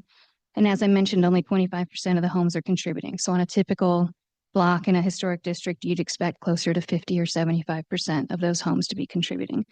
So this is not your typical North End block. Now, the main issue highlighted in the staff report is that the roof form for the proposed home is inappropriate. The report says that the roof we're proposing doesn't preserve the congruity of the block face as it was developed during the period of significance. On this block, though, only 2 properties are contributing. 4 of the homes have been remodeled to a degree that has rendered them non-contributing. The other 2 were built after the period of significance. So there's very little of that historic block face left. And to be congruous with those 2 structures would actually make the new home incongruous with the majority of the block. Additionally, the homes on this block exhibit a variety of styles. 4 of the 8 homes present lower sloping roof forms to the street. This would actually tie into the low sloping roof that we have on the proposed structure. 2 of the homes were built more recently. In the lower left, that home was built in 2015. On the lower right, that was built in 1959. So you can see the character of both of those homes are clearly more contemporary than the homes that are built during the period of significance. 2 homes on the block are smaller cottages with steeper roofs. The left is contributing, the right is not. And several of the homes feature forms and details that are unusual to the historic district. For example, the home on the left, which is directly across the street from the subject property, has a large round window, a street-facing balcony, and a pergola in front of the home. The home on the right has a unusual large front addition, and it has a set of stairs to the 2nd floor that are visible from the street. Both of these things are not something we see typically in the historic district. So we have lower sloping roofs and some really unusual character and evidence on this block. So we believe the roof that we've proposed will not be out of character on this block because the guidelines actually allow for the introduction of unique roof building forms, provided they relate to the surrounding buildings through their overall massing. So here we see the proposed structure in the center. The large adjacent home is on the right, and that existing ADU that's going to remain is on the left. And you can see the massing is very similar. They have low sloping roofs and similar heights. Staff report says that the height to width relationship is compatible and consistent with the character of the district. We're also using traditional siding materials. We have compatible solid to void ratios and classic design details such as a front porch and a street facing entry. These elements tie the proposed home in with the adjacent properties and to the block as a whole. Now, the guidelines do call out that shed roofs as well as flat roofs are typically inappropriate for the historic district. However, there are numerous examples in the north end of these roofs existing, both in older structures and new construction. These are just a few examples. The the three structures across the top have been approved in the past few years. The two lower structures, obviously older construction. So there is evidence for these roof forms existing in the district harmoniously around other older structures. Now, if we look at the proposed structure alongside some of the existing homes on this block, I think you'll see that it actually fits in quite well. The top row shows the house to the right and the house to the left with the new construction in between. There's a space between the home on the left and the proposed home because there will be a blank lot there and eventually a new home between the home we're proposing now and the little Victorian cottage on the left. The home in the middle on the bottom is directly across the street from the subject property. The other two are a little farther down the block. But I think from this, you can see the new homes quite harmonious with the homes on this block, blending in detail, material, glazing, and massing. If this had been a block of Victorians, I think the shed roof would be jarring, which is what the guidelines warn against. But in this slide, you can see the proposed structure isn't jarring. It actually ties in quite well with the majority of these non-contributing homes. I do have one clarification to make on the roofing material. I noted composite shingles on the application, and the owners reminded me yesterday that we are proposing standing seam metal, and that is actually what we show on the elevations. So in support of that, section 5.7.8 of the guidelines says to use green building materials that are compatible with the historic district. These are the criteria that they give for green building materials. Standing seam metal roofs meet 8 of those 9 requirements, which is more than shingles meet. It lasts up to 70 years, nearly 3 times longer than shingles. And if you consider that solar panels are going to become more prevalent, having to replace your roofing 1/3 as often is going to be a huge benefit. Standing seam metal has been approved on new homes in the historic district over the years. That home was approved and constructed last year in the North End Historic District. That has a standing seam metal roof. If you're not familiar with standing seam, it's not the silver corrugated metal roofs that we see on barns. This is a very high-end material. It costs about 3 times more than shingles. Comes in a variety of pre-finished colors. We typically spec a dark bronze or a black, something that mimics the color of shingles. I understand not approving metal roofs for historic structures, but there's a clear line between protecting the integrity of a contributing home and allowing more sustainable and better quality options for new construction. So, to sum up, this is a brand new home on a brand new lot on a very non-traditional block. I'd like to return to the first line of the historic guidelines, which says it's preferable to design congruous contemporary structures rather than mimic historic buildings in the district. We've designed a contemporary structure that is congruous with the majority of the homes that surround it.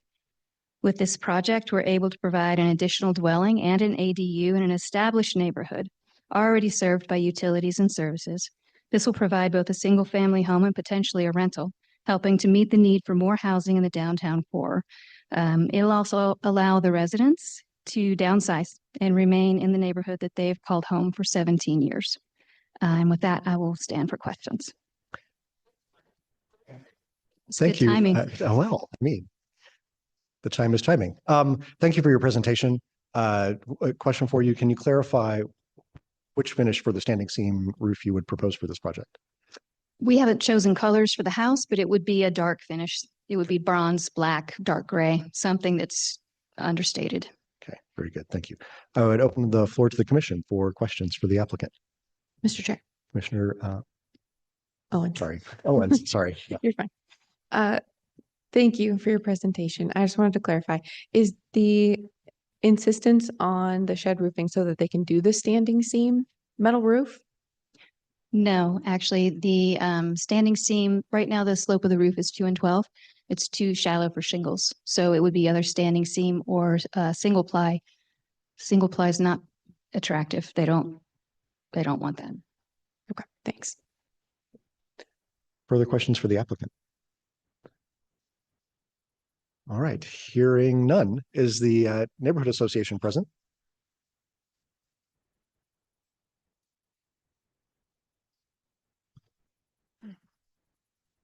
Sandy Herman, 1404 North 7th Street. Though we rarely disagree, our committee has had some division on this project.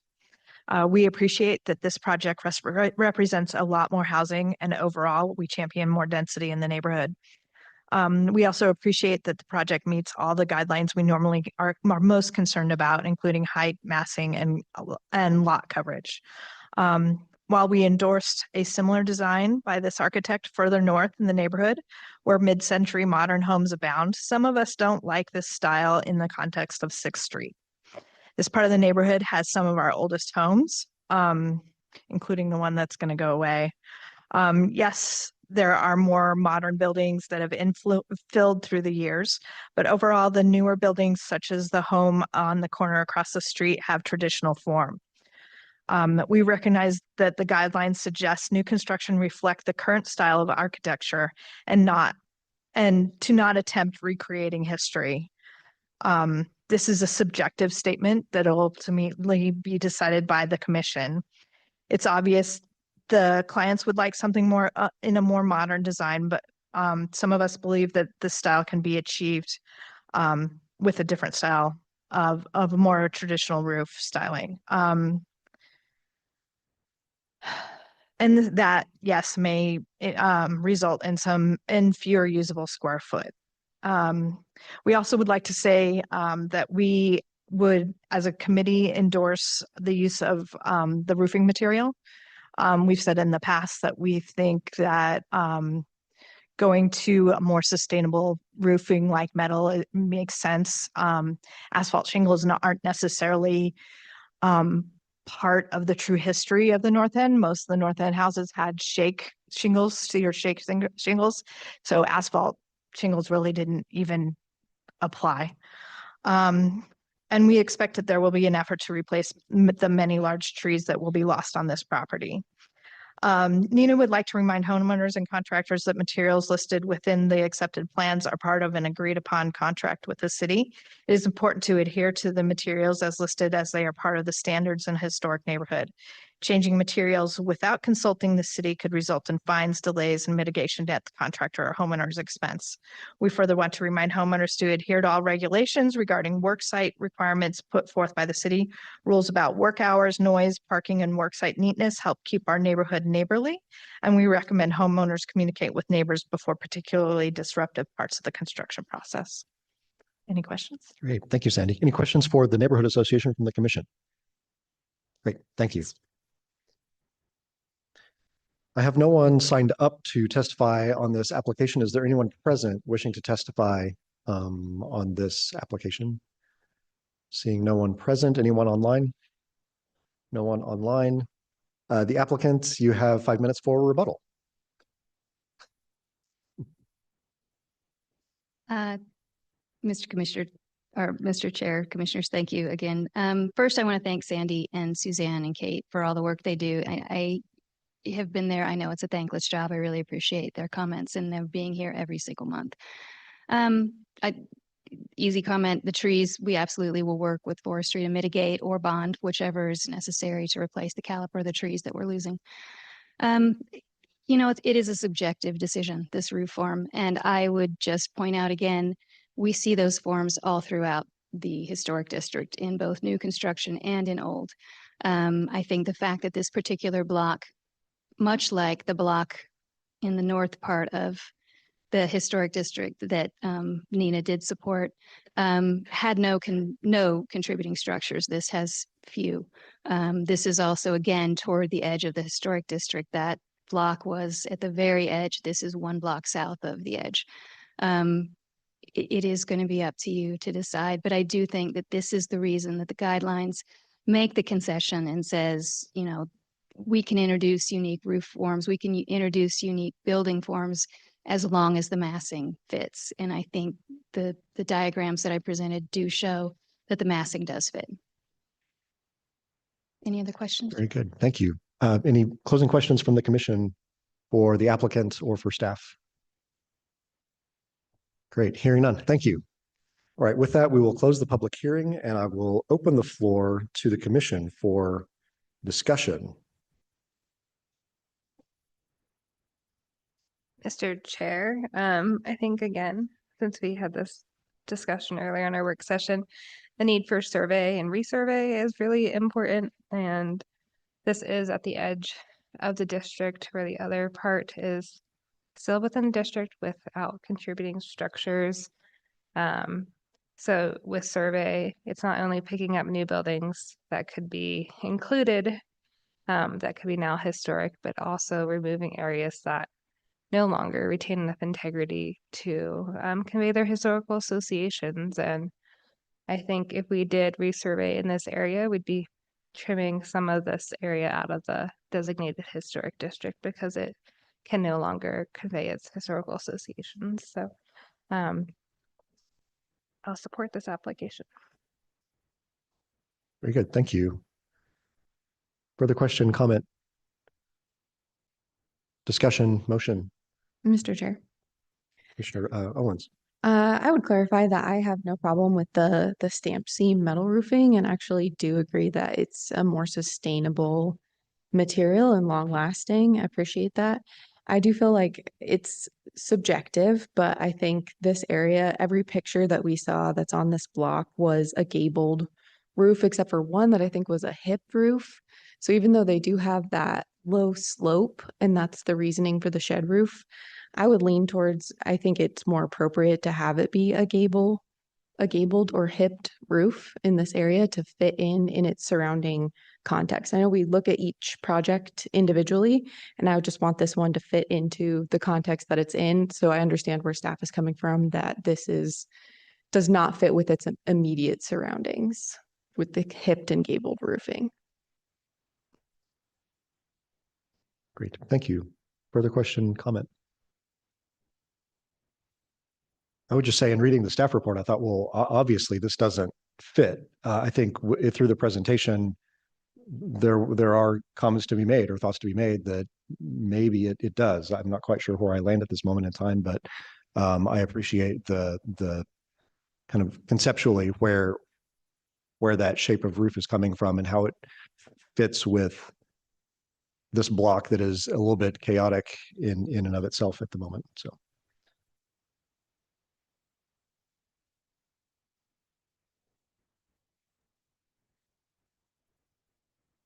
Further comment? Anyone want to jump out with a motion? Mr. Chair, Commissioner Owens. I'll just provide one more kind of comment in there. It's not maybe to sway anyone one way or another, but I think hearing that there's some historic contribution still in this area, but not a lot, I don't think that lends itself well to the argument that we should put in a structure that does not fit at all with the period of significance, because there's not a lot of contributing left. I don't think that it's a good argument to say, well, we can just destroy whatever is left in terms of, standardization of this was what was common in the period of significance.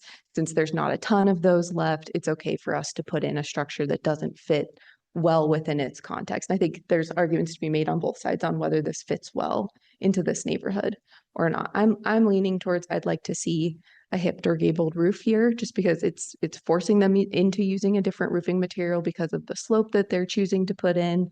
it doesn't fit with any of the surrounding pictures that you're seeing here in my mind, although again, open to interpretation. So I would lean towards amending this to say that they do a gable or a hipped roof to fit.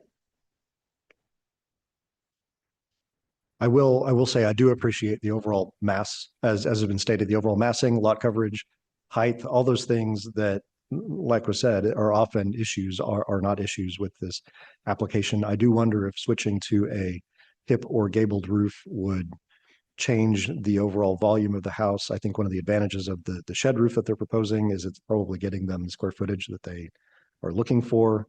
I'm curious how coming back with that different roof form might alter the overall massing that we're seeing. I don't know if that's reason enough for a compromise for the shed roof. I also do appreciate the standing seam. It's a good roofing material, not appropriate in every case, but I think in the overall context of this design in a shed form or perhaps in another form is appropriate. Further comment or motion? Mr. Chair. Commissioner Otter. I am leaning towards Commissioner Owens's thoughts on this. I really appreciated the presentation by Mrs. Alger. I thought that was incredibly informative, but there are still contributing houses on this block. And I have concerns about what the house next to this looks like when we put in one shed roof here. Does the other one also have a shed roof and suddenly it changes the whole feel of the block? I'm really open to different types of roofing, so I really liked the new roofing and the shed, the steel, seamless steel that they were doing. I agree that, going with asphalt shingles is not what the historical houses had when they were originally done, and so we need to be more open to looking at other options for that. I really appreciated that it was within lot coverage, and so I, want to not poo-poo this because of that, because I do appreciate that. And I think probably the shed roofing is giving them that extra area within the house, but I do think it changes the feel of the street, and we still are in a contributing portion of the city. Very good. Thank you. Further comment, motion? Yeah, I think I tend to agree that like if you were to give anybody a piece of paper and ask them to draw a non-conforming structure, a shed roof would probably be the first thing that they would draw to make it look modern. And but I mean, if we've passed a lot of these in the past and it's right on the edge of its district, then maybe it's tough. I'm on the fence as well. We're here for the things on the fence. Yeah. Yeah, Mr. Chair. I'd just like to add, I think we've got good points on both sides of this argument that there just might not be a middle ground for it that's reasonable, is the way I'm seeing this. Commissioner Malloy brings up the need for resurvey and the likely outcome of such survey on this particular section of the historic district. However, if we're looking at the design guidelines we have and the existing boundaries, shed roofs are clearly detailed in the graphics that we see as not appropriate. So I feel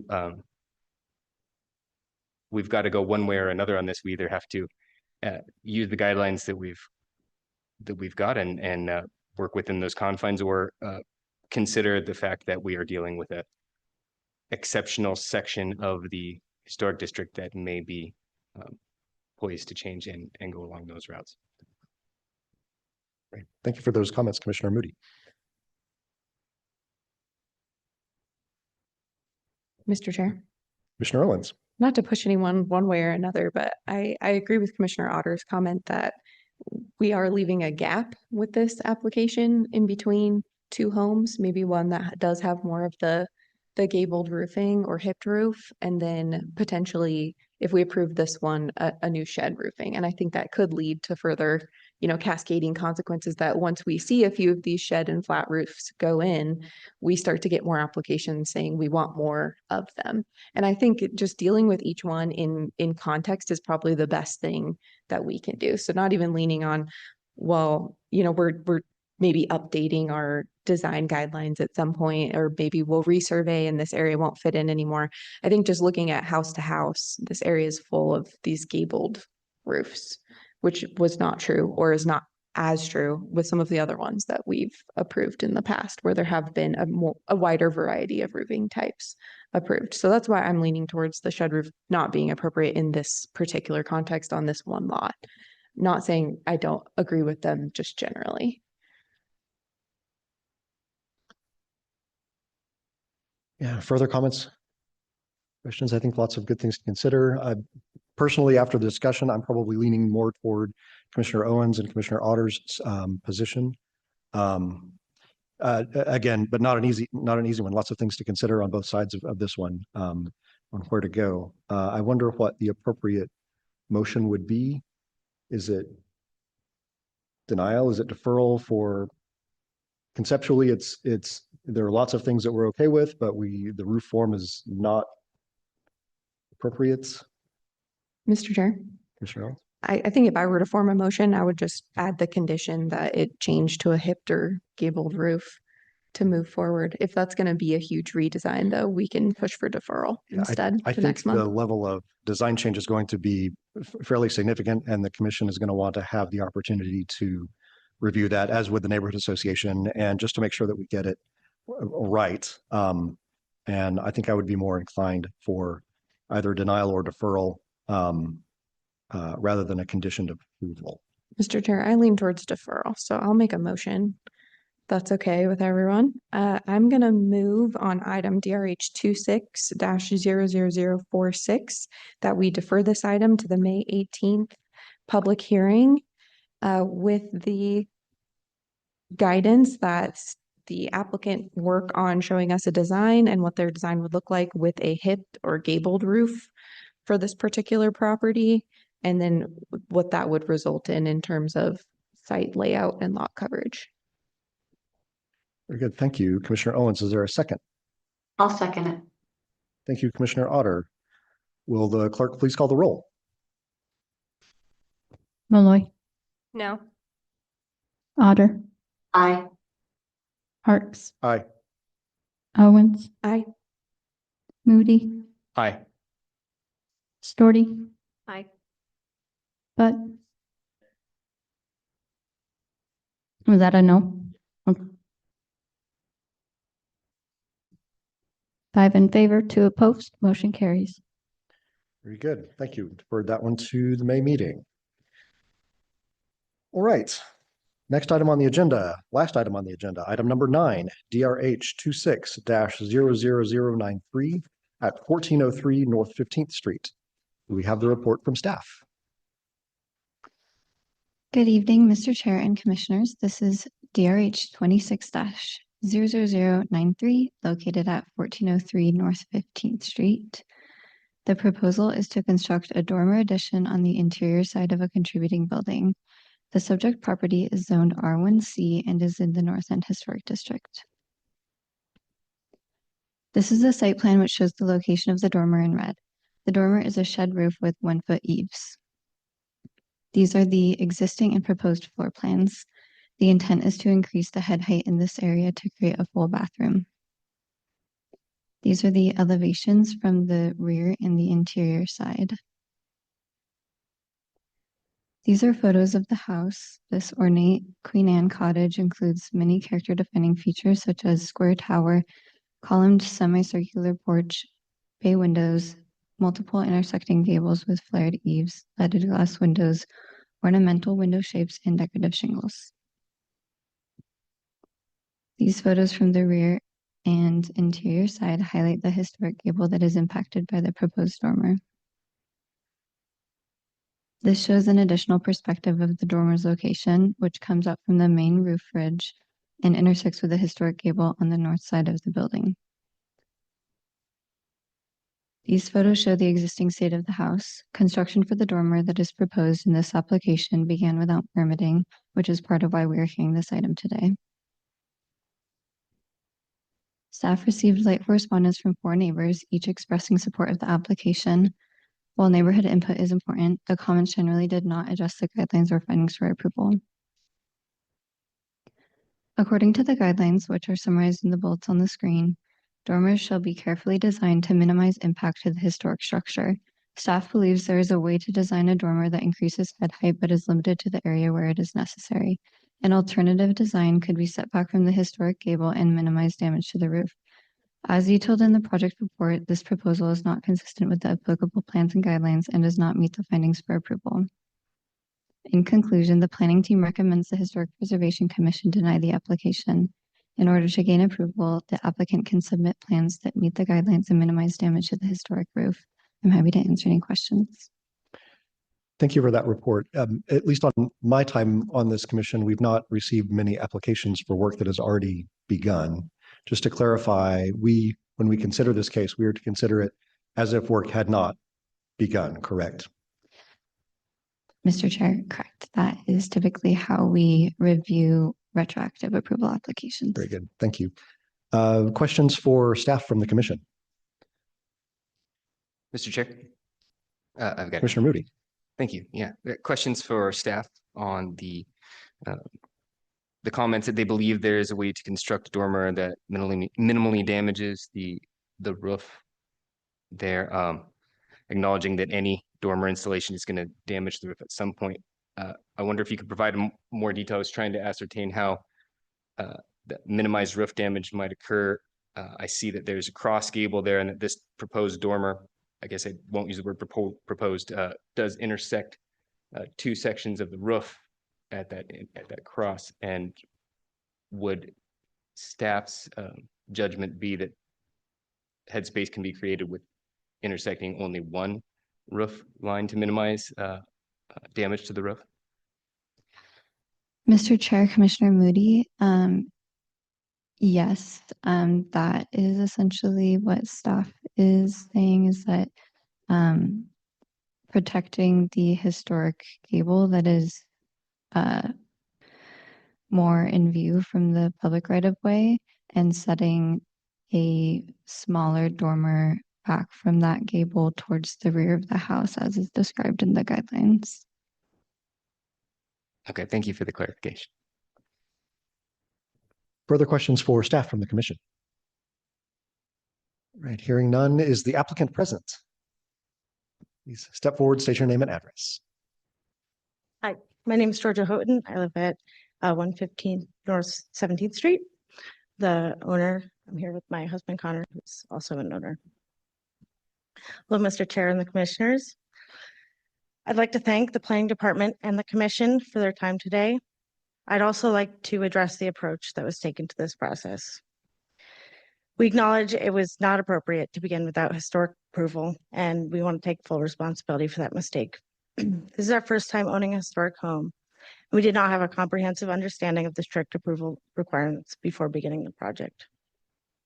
Our understanding was that the historical approval were for street-facing changes and wouldn't apply to this project. We were incorrect. It's something we would have discovered during the permitting process. However, as we're doing most of the work ourselves, we did not apply for permits. This was a wrong decision. Take full responsibility for that. Not here to justify or excuse that decision. We're aware it's a mistake. However, we can only control how we respond and move forward.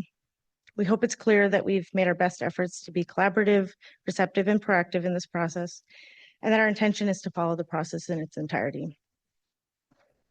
We purchased this home in October of 2025, the plan of living and growing our family here.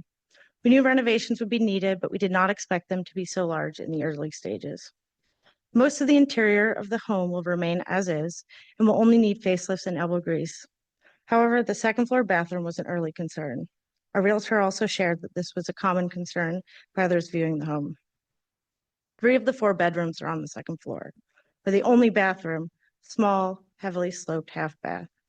Our aim was to use some existing space in the vicinity to convert this into a full bathroom to support a modern family with small children.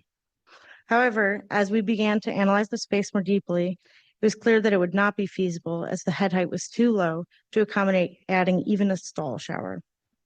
Additionally, the interference of HVAC and plumbing would seem to make it impossible to widen the space. We pored over designs for many hours before deciding that a dormer would be necessary to make this possible.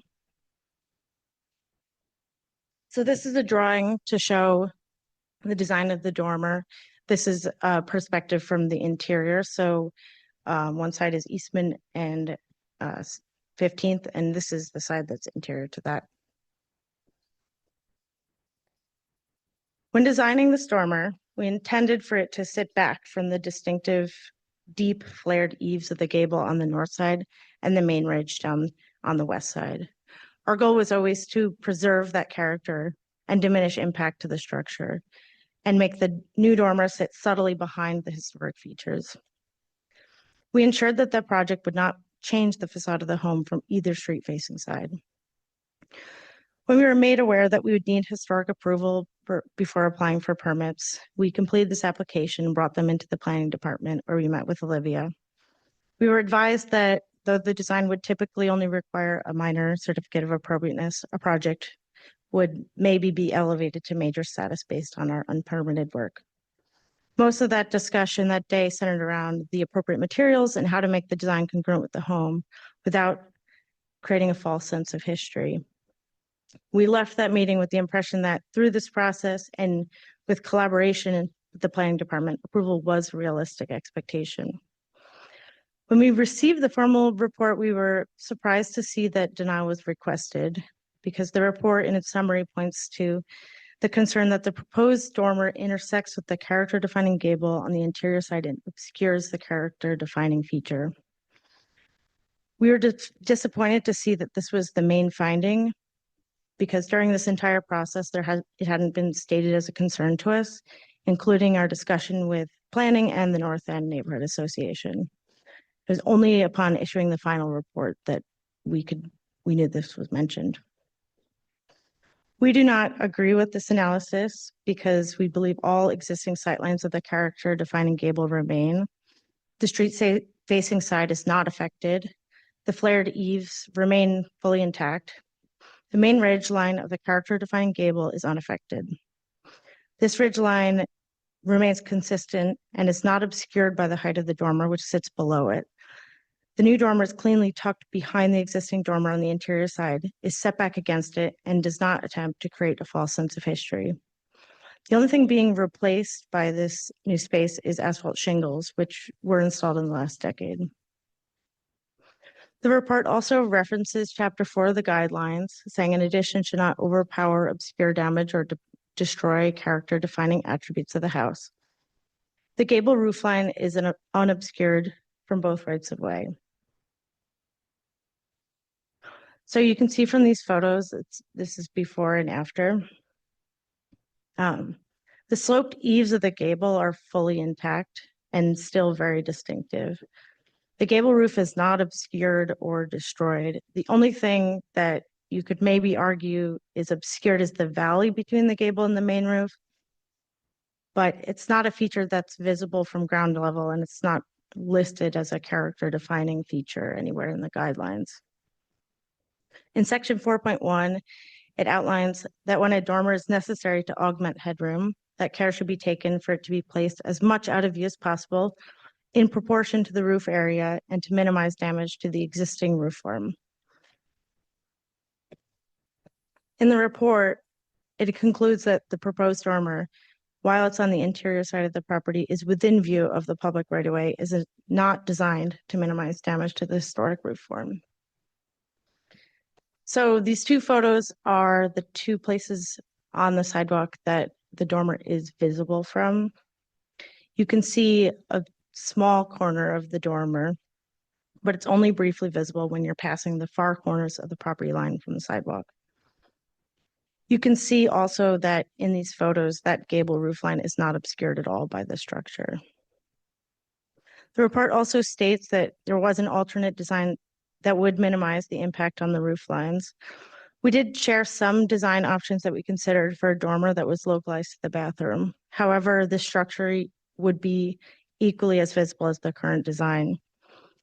We believe that it would also stand out more significantly than the current design and conflict with the existing gable rather than be integrated and set back from it. We believe the current design is most suitable for the space and also better addresses the drainage concerns raised by the North End Neighborhood Association as runoff remains the same.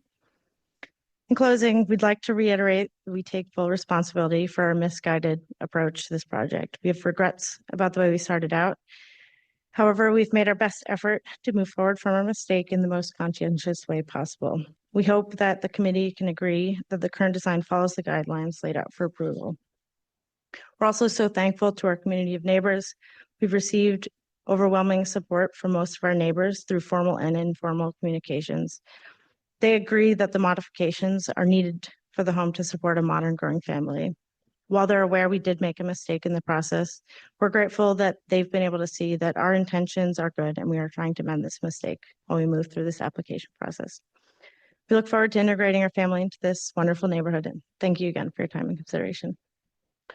Thanks for your presentation. Quick question for you from me. Do you know what the roof slope is on the dormer? Is it? Technical questions might be a little better. 4/12. Very good. Thank you. Thank you. Questions for the applicant from the commission? All right, hearing none. Thank you very much. Is the neighborhood association present?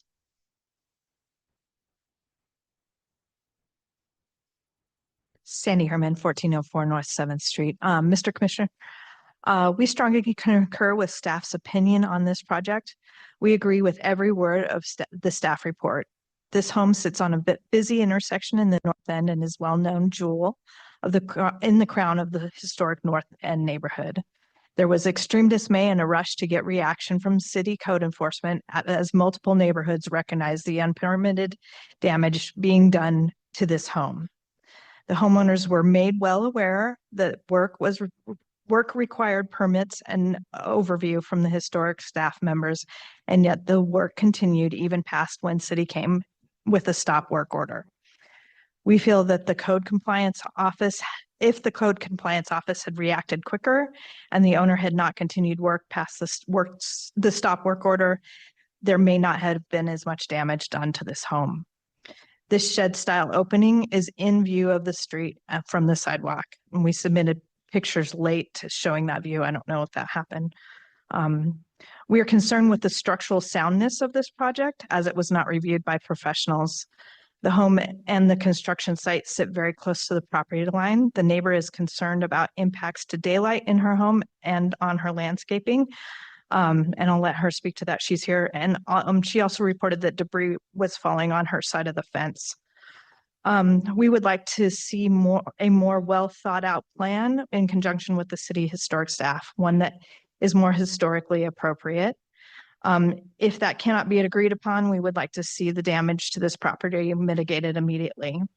We'd also like to see a good guttering system put on this house since it's so close to the neighbor.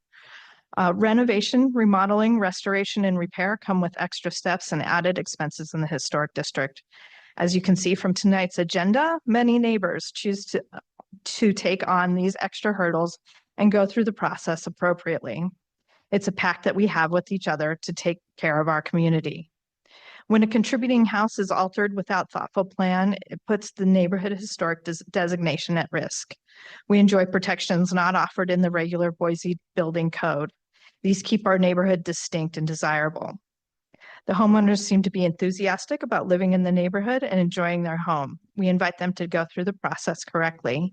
Denial of this application is not punishment. It's protection for our neighborhood and yes, even this neighbor.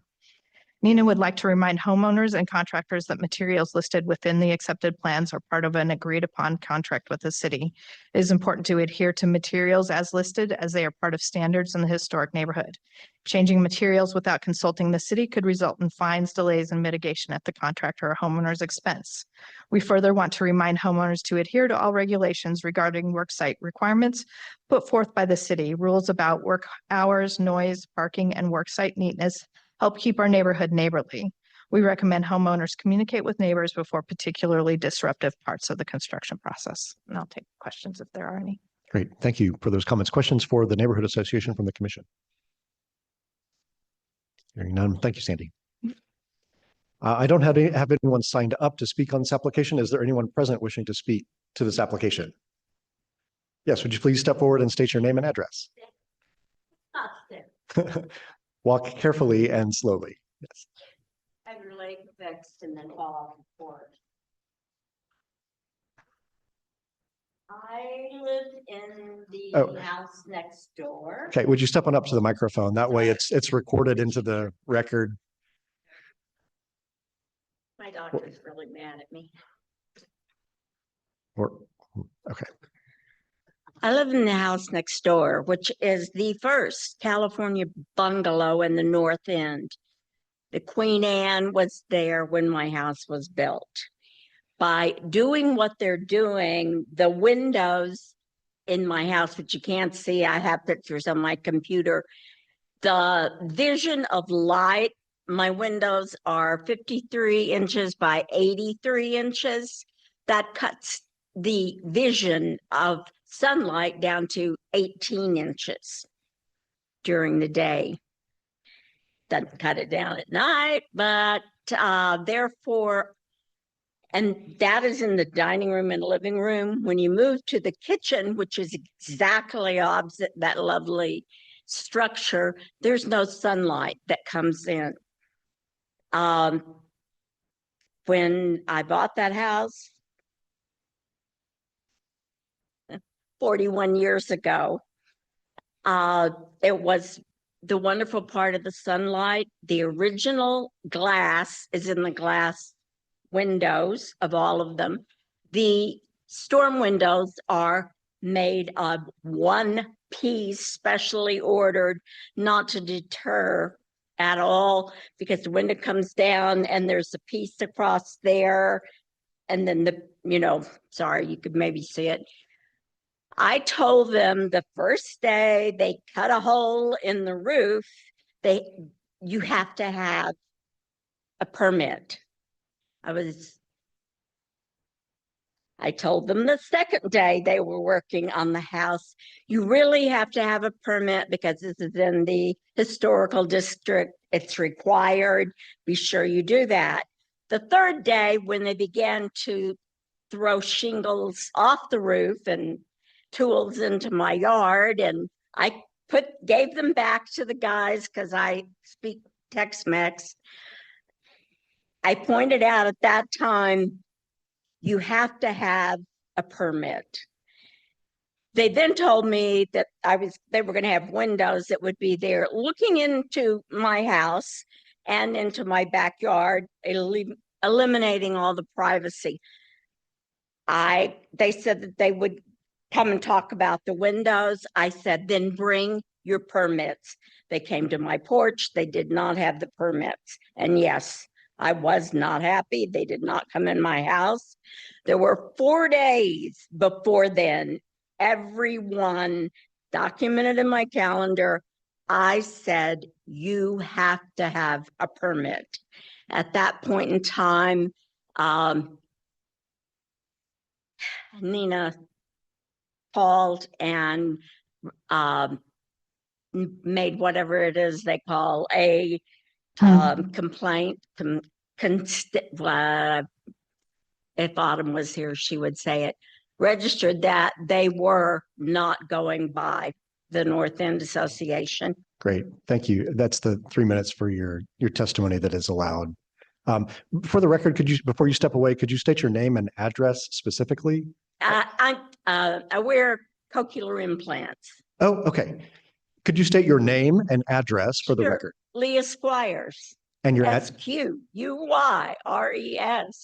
1405 North 15th Street. Awesome. Thank you so much for your testimony this evening. Is there anyone else present wishing to testify to this application? Anyone online? Very good. Thank you. With that, the applicant, you have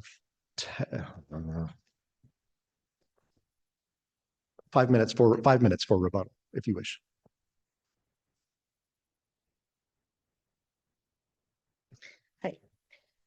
I did want to clarify one thing. The association does say that we violated the stop work report. That is not true.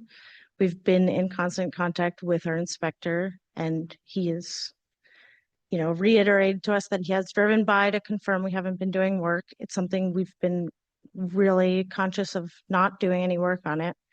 So I just wanted to clarify that that isn't accurate. I also wanted to say that with the structural concerns, I know that's probably something that's going to come up more with the permitting side, but was built by professionals. I don't think they reviewed our plans specifically, so I guess I'm not sure where that conclusion comes from. And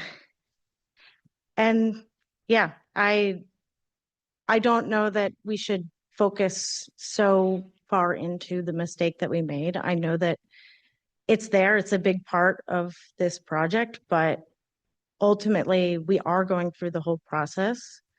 And we started at the beginning.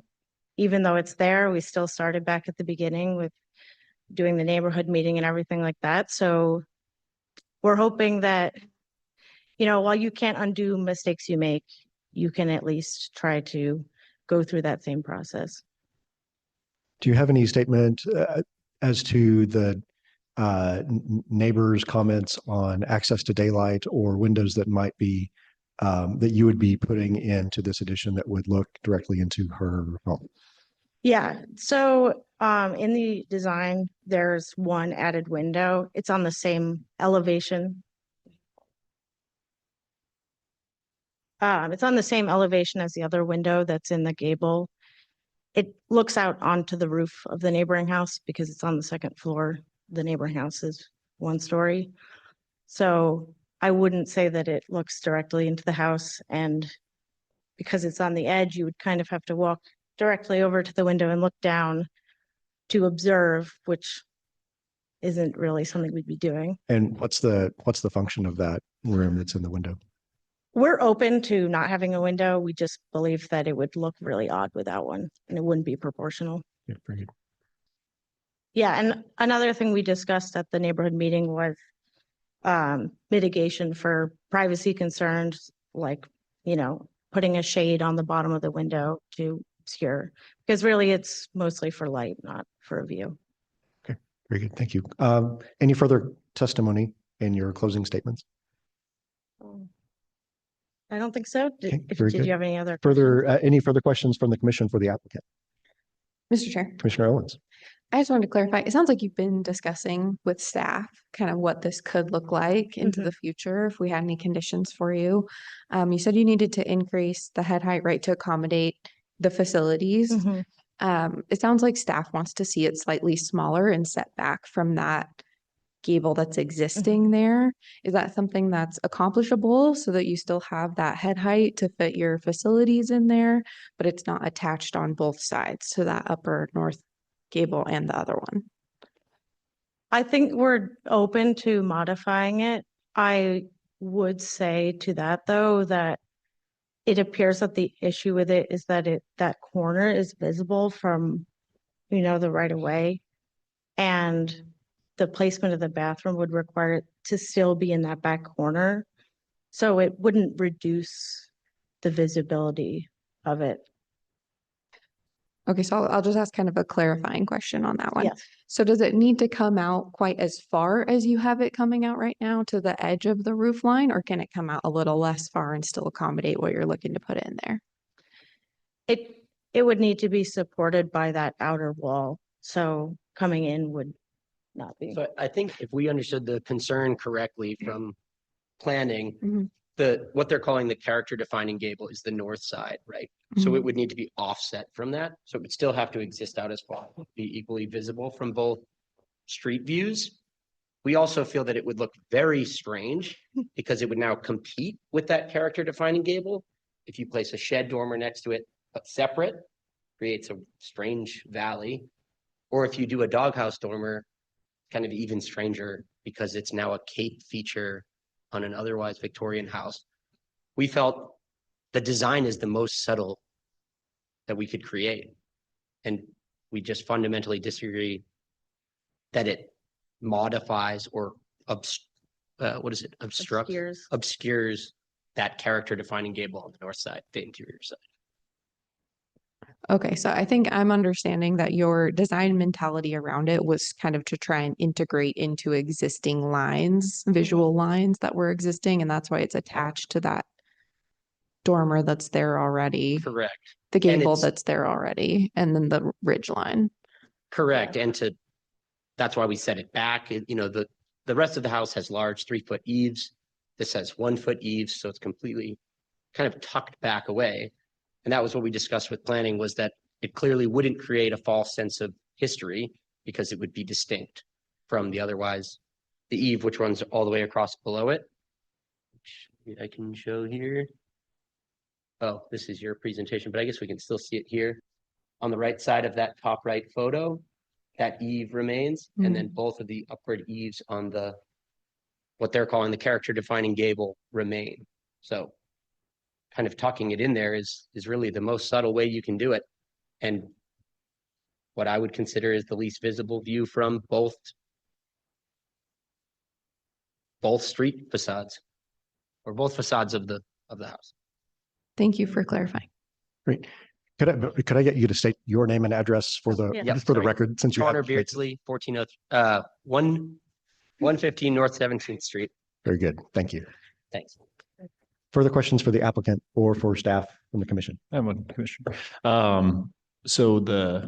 I do agree that it would look a little bit naked to not have a window there on that wall. Would you guys consider a skylight in that building, or does it not work for?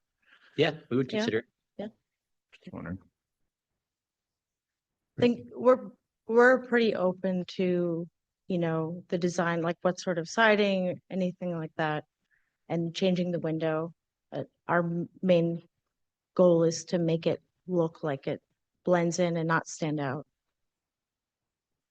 So it does seem like whoever built this had an idea of what they're doing by, I mean, like you said, not being able to move it back because you're trying to accomplish the load path for that gable wall. Did you have, you said you had a kind of a professional build it. Did they give you any kind of load calculations or ideas of, did it feel like it was a calculated thing? Did they inspect your footings, your foundation, make sure it could hold that weight? Yeah, we did have an engineer review it, and we also had, it was a licensed contractor that did the framing. We just hired him strictly to do the framing, rather than the project start to finish. And we have all that. We discussed that with Gideon Cross when he was out issuing the stop work. He reviewed the site and didn't raise any major concerns. Further questions from the commission? Or are you guys dried in now? Your Yeah. house is protected? Yeah, so in terms of the timeline, the stop work work started on Monday, February 12th, I believe. Oh. We've got the timeline here with February 9th, but the stop February work 9th, was- the stop work was issued that Friday. Gideon was on site, issued the stop work. We had, I think, a sheet and a half of sheeting that had to go on. He said, put them on. I said, can I waterproof it? Because he said, this is going to take a while. And it was winter months. So he said, yes, definitely waterproof it, and pause after that. So that's what we did. Very good. Thank you. Further questions? All right, hearing none. Thank you. I appreciate that. I'll close the public testimony for this item and open the floor to the commission for discussion. Just as a general notion, again, projects that have already begun, they are difficult to review and not get emotional about work that's been undertaken when it hasn't gone through the proper channels. Our charge is to review the application as if no work had been done and to set aside the fact of all the other things that were done outside of typical protocol. But we'll open the floor to the commission for discussion. Mr. Chair, in general, I'm in support of the theory of this project. I think it's really thoughtful, and the addition seems minimally visible and doesn't affect the character of the home overall. And it's important to make thoughtful additions to homes like this to maintain the stewardship of them long term and keep them livable for modern families. but I would just like to see more thorough details on finishes and exactly where the windows would be, just more thoughtful diagrams included in order to be able to make an informed decision on something like this. Thank you. Thank you for that. I would add that this is a corner lot, and additions on houses that sit on corner lots are challenging. I think that there is a lot of good logic in some of the decisions that were made on placing the addition where it is proposed to be placed. Given again that it is a corner lot that is highly visible, and finding the place that can accommodate that addition without adversely impacting lot coverage and all the other things that or increased height, a lot of the other things that we talk about. There are some things like the visibility into the neighbor's yard, things that we often encounter in additions in our historic districts. But I think that there is a lot of good logic in some of the decisions in the design direction. Mr. Chair, looking at the plans and everything that was submitted, if this came across my desk, I would say this is one of the best possible outcomes for placement of a dormer and addition. It's tucked back just enough, like any addition that you're going to put on that house is going to be visible. It's on the interior side of it. I mean, this is the best that you could probably do. I would say it meets the Secretary of the Interior standards for new additions and constructions, and I'll be supporting approval of this application because it ticks all the right boxes. It's unfortunate they didn't go through the process originally, but looking at the plans and everything, I think it's a good fit. It's in the right location. Great, thank you for that. Mr. Chair. Commissioner. Just to expand on what Commissioner Malloy expressed there, my thoughts just applying the criteria specifically. Looking at chapter 4, we've got a figure in figure 4.1 that shows a shed dormer on a gable roof is appropriate. So I feel like that's clearly addressed in the guidelines. The big one here is staff has based their denial a lot on the placement and the visibility from the street. Guidelines 4.1 again say the dormer should be placed, quote, at the rear of the house and as much out of view from the street or public right of way as possible. And just to continue along Commissioner Malloy's thoughts there, I don't see anywhere on the roof where this could be more out of way as possible. So that's one thing that I'd like to express just as it relates to the guidelines specifically. Second, we're talking about just incorporating the visibility and staff's recommendation that the dormer be reduced to not intersect with that north-south gable roof line. However, I don't see how that would necessarily reduce the visibility of the gable from the street as presented in the photos here. So again, I would say combining all this together, I would support approval of this application as is. Thank you. Thank you, Commissioner Moody. Further questions, comments? There was an expression from Commissioner Storti for additional information. Any of the commissioners that are in proponents of approval feel additional information is needed? Mr. Chair. Commissioner Owens. I would just say the applicants are aware that there's historic design guidelines that they're going to have to conform with. I think they know that there's materials, hopefully, that they'll have to use. All of our approvals encourage and require applicants to conform with those materials that are appropriate according to the design guidelines. They've been reminded by Nina that that's the case. I think we could probably approve it with those standard conditions so that they comply with that. And then just to assist with, protecting the neighbor's privacy, that since it's a bathroom window, you just put some sort of glazing on it or film so that you can't see through that window. Further comments or a motion? Mr. Chair, Commissioner Malloy. let's see. I move to approve DRH 26-0093 at 1403 North 15th Street. With all the terms and conditions outlined in the historic guidelines for residents. Would you be open to including some language in your motion for the justification for approval since staff has recommended denial? Perhaps some of the things that Yeah. we've talked about in our discussion. Yeah, I am recommending approval because it meets the Secretary of the Interior standards. And it actually meets the design guidelines under 4.1. I'll second. Great. We have a motion from Commissioner Malloy, a second from Commissioner Owens. Will the clerk please call the roll? Malloy, Aye.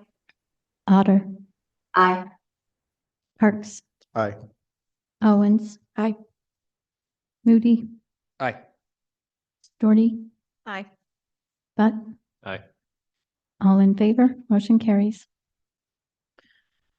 Very good. With that concludes our agenda for this evening and we will be adjourned.